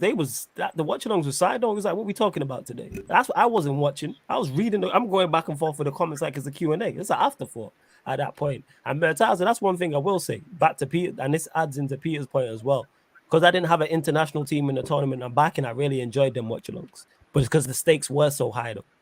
Like the Euros finals, I thoroughly enjoyed the entire Euros. It was great. Like the crazy game. Was it Spain? Was it like 5-4 or something like that? The World Cup, I actually like. Obviously, the World Cup's always good, but yeah, the World Cup's. I can't wait for the World Cup watch-alongs. So much. It's gonna be weird, isn't it? It's gonna be strange, like watching the World Cup and it's snowing outside. That's gonna be weird because usually it's summer. You're like, I don't know, it's just different. I'm down for any fixture as like a neutral. It's just like, Chelsea are playing. It's either, I don't really like playing Leeds. I'm not doing a watch along for that shit, man. It's 6 a.m. my time. It's fucking Leeds. Like, no. That being said, there will be a watch along going down on the channel of that game Sunday, people. I may not be here. Midday on Sunday, I think. And then, Serie A, 7:45 p.m. Yeah, UK so Eddie, time. midday on Sunday. Oh, is it midday on Sunday? 3 kids on Sunday, you can't do it. No, actually, my niece's birthday, so hold that. You know what I'm saying? So that's why I'm not about. So, Egypt. So, yeah, as I was saying, people, what were you saying? You heard what I said. I didn't. That's why I said, what you saying? I did. Whatever, dickhead. Yeah, you're always trying to put kids on me that I don't have, but we move. Yes, people. But so, yeah, check out the upcoming live stream schedule. What we got coming up today? Myself and Eddie will be back 5 p.m. The Man United podcast. Let's see you, Manchester United, link with from now up until that point. We're discussing all things Manchester United. Then, Wilfred Zaha link is coming, man. I feel it. Yeah, definitely. And I take Wilfred Zaha, 100%. And then what we got coming up? Then I'll be on Rance's Twitch, 7 p.m. So me, Rance, I'm not sure if I will be there talking all things Manchester United. And then you may get a Pro Club stream. I don't know. I may do a fan calling show, maybe a Pro Clubs. I'm not sure. Keep an eye out on the Twitch, people. And then the rest of the weekend, you'll see, like I said, Friday and the weekend. Just check the upcoming live stream schedule here on the YouTube and on the Twitch. Eddie already mentioned it. Serie A watch-alongs, people. We will be doing Serie A watch-alongs during the season. So the first one will be on Sunday, 7:45 p.m. UK time. So Eddie will be there, Peter will be there, Jazz will probably be there, amongst others. Snoop will probably be there because he is an AC Milan fan. It is Atalanta versus AC Milan. So hopefully Snoop is there. Saturday there'll be no streams. Like I say, I'm not around in it over the weekend. Niece's birthday, so I'm probably not going to be about. But yeah, what else have I missed? Sunday as well. Surf is holding it down, so you'll probably see the rest of the man them as well. That Leeds Chelsea game. I think it's 2 p.m. kick. So I'll probably start the stream at like 10 to 2. Yeah, man. So just keep an eye out as well. You know what I'm saying? Just keep an eye out as well. And yeah, the NBA watch-alongs are mad fun. You know what I'm saying? And Mertasa, yo, Pierre OG when it comes to the pro clubs. He's like he's original. Yeah, original. Why are you sitting here and act like I've turned my PlayStation on in the last 3 weeks, man? Leave me alone. Yeah, he's busy. But yeah, we're closing out the show. Anyway, yeah, Surfer. I'm trying to get Snoop on it on the AC Milan watch-alongs. Hey, I'm not gonna lie. Guys, NBA watch the NBA released their schedule today as well. So is it today? Oh, sick. They did release it today at 8 p.m. UK time, so it's been out. So you guys want to do like a courtside commentary and kind of like do like some random awesome fun? Fair enough. Facts. But guys, NBA comes back the second week of October, so we've got about like 2 months. Yeah. The third week of October, like October 15th. So yeah, pretty much 2 months exactly. So, yeah, guys, that content will be back. Trust me. Fatoro will be back yelling about the Lakers at 5 a.m. UK time. You'll be surprised that the Lakers are struggling against the fucking Pelicans again. But, hey, man, shout out LeBron. Bro, don't do that. Hey, man, you guys are smooth 6 seed this year. Let's go, man. But, yeah, guys. Daddy Luka. Shout out Daddy Luka. You did the world a favor in that semifinal. Did he though? Because he just let the Warriors walk to the finals. I said semifinal. Yeah, I know, but then like they were just like, "Hey, here's the red carpet. Walk to the NBA finals, Warriors." Again, he beat y'all. That's all. I care less. Hey, you want to know who didn't beat us? I know. You want to know who didn't beat us? You see that people right there. That's why you have to tune in to the NBA watch along. So yes, we will be doing NBA watch along. Fuck this. When do we play the Lakers? Man? I didn't even look at the schedule all day. Have a look at that. I'll tell you guys when there will be watch alongs for this. We need to win I don't care if we go 45 and 37. We need to beat the Lakers 4 times. That's it. So you will get a courtside commentary. We'll be looking through both the Western November 22nd, there will be a watch along. We play the Lakers. Where's it? September 22nd. What time? November 22nd, December 19th. There will be a watch along. We play the Lakers. March 22nd, there will be a watch along. We play the Lakers. And April 7th, there will be a watch along when we play the Lakers. The other games, I don't know, and I don't care.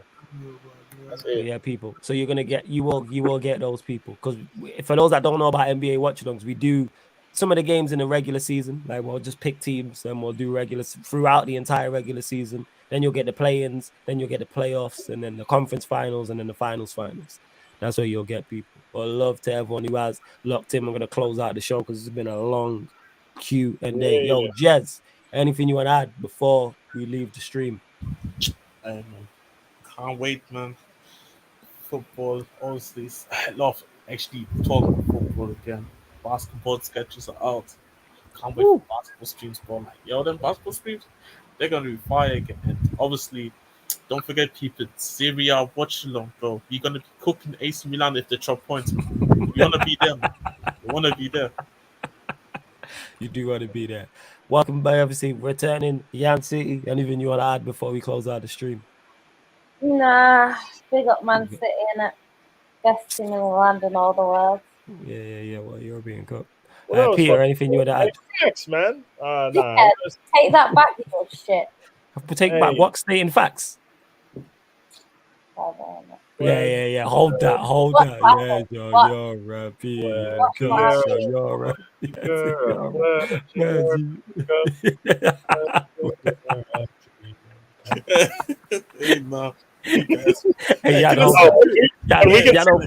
That's all I heard from the away fans. Where's your RP? And they were 1-0 up. Like, where's your? I was like, hell yeah, man. Yeah, Jan over there swinging at imaginary people like Cuba Gooding Jr. and in Boys in the Hood. You know what I'm saying? Yeah, Peter, anything you want to add before we close? But nah, in all seriousness, Jan, it's great to have you back. Dope stream, guys. I don't know when I'm going to be around again, but sometime in the next few days. Leave a like. Stop being fucking stingy, man. Likes help the content get pushed out to other like-minded people, guys. 84. That's cool. We could be at 184. Leave a like. Help the family grow. If you want to push the share button, do all that stuff. Memberships like Flawless Illustrated at the beginning of the stream. I think we had a few people join. You get the perks that come with that. So if you want to support the channel that way to keep the good content going, because trust me, guys, like football season just started. You've got NBA. We've got the World Cup. We've got pro clubs. We got other shit. Like there will be way more streams than there are now. We got the UCL coming back, like all that stuff. Yeah. So just like as well. Like the content. If you want to be one of those silent chatters, that's fine. Just like the content and tell a friend to tell a friend. Saif, I'm only saying I'm gonna be gone because I work long tomorrow, and I'm not gonna come back from cleaning windows for 7 hours and jump on a stream and talk nonsense about sports. That's not what I'm gonna do. Yeah, well, he'll be back. He'll be back at some point. Like by a little bit, I mean like a few days, guys. Saturday, I think I have to hang out with the girlfriends. Probably not. Sunday, I'm not waking up at 6 to talk to you guys while we play Leeds. I'm just not doing that. I'm gonna turn it on in my bed. But it is what it is, man. Maybe like Q&A on Sunday or something like that. Yeah, Q&A Sunday. If not if you don't get a Q&A next Sunday, you'll get it Monday, people. You know what I'm saying? If you don't get it Sunday, Eddie, my brother, anything you want to add? Nah, big up the panel. Shout out to Jan on the glorious return. It's not glorious. It's just kind of nice. Nah, yeah, it's just yeah. I'm saying. Yeah, you've been spending too much time with Flawless. Why are you blaming me for Peter? What kind of shit is that? Like he's not been like this anyway. What kind of bullshit is that? Huh? What's wrong with you, woman? You blame me for people's bad behavior, you know. This is crazy. Hey, yeah, it's his fault, right? We need 3 more likes to get to 9-0. Let's make that round number. Let's do that. I am gonna. All right, I'm our 88th. Yeah, go like the video, cause I know you haven't done it. You know what I'm saying? Make yourself useful. You know what I'm saying? Yeah, you know what? But yes, go like the video. Yeah, how do you like the video before you know what else? Go like the video before you say what you gotta say. But yeah, go on, Eddie. This was definitely one of the dope ones. This was definitely one of the dope Q&A. This was hella fun. It's hot as hell in California, so I appreciate y'all. Hey, it's not over here because God loves me, player. Hold Allegedly. Hold that. Yeah. I got the beach right outside my window. Hold that, man. You know what to do. Give me my likes, or we will find you. You did. But yeah, shout out to y'all. Yeah, we're gonna put viruses in your computer if you don't like our stream. There we go, man. Because we need to, like Peter said, to continue to grow. Big up Surfer for the super chat. He says, F you, Jess. Take care of everyone else. Haribo out. Big up. This is unbelievable. This is unbelievable. Surfer slandering black men unprovoked. This is unbelievable. I don't like this. I love Jan. Have you liked the video yet? Fuck no. Let's go. I see 90 on the. She's a hater, man. 9-0. 9-0. We there, baby. Appreciate you. We got to 91. Big up Jan's account for being the 91st like. There we go, and it's about time. Let's go. I love to everyone that's locked in, and this has been the Sarcasm City Sports Q&A on the Sarcasm City TV YouTube. Big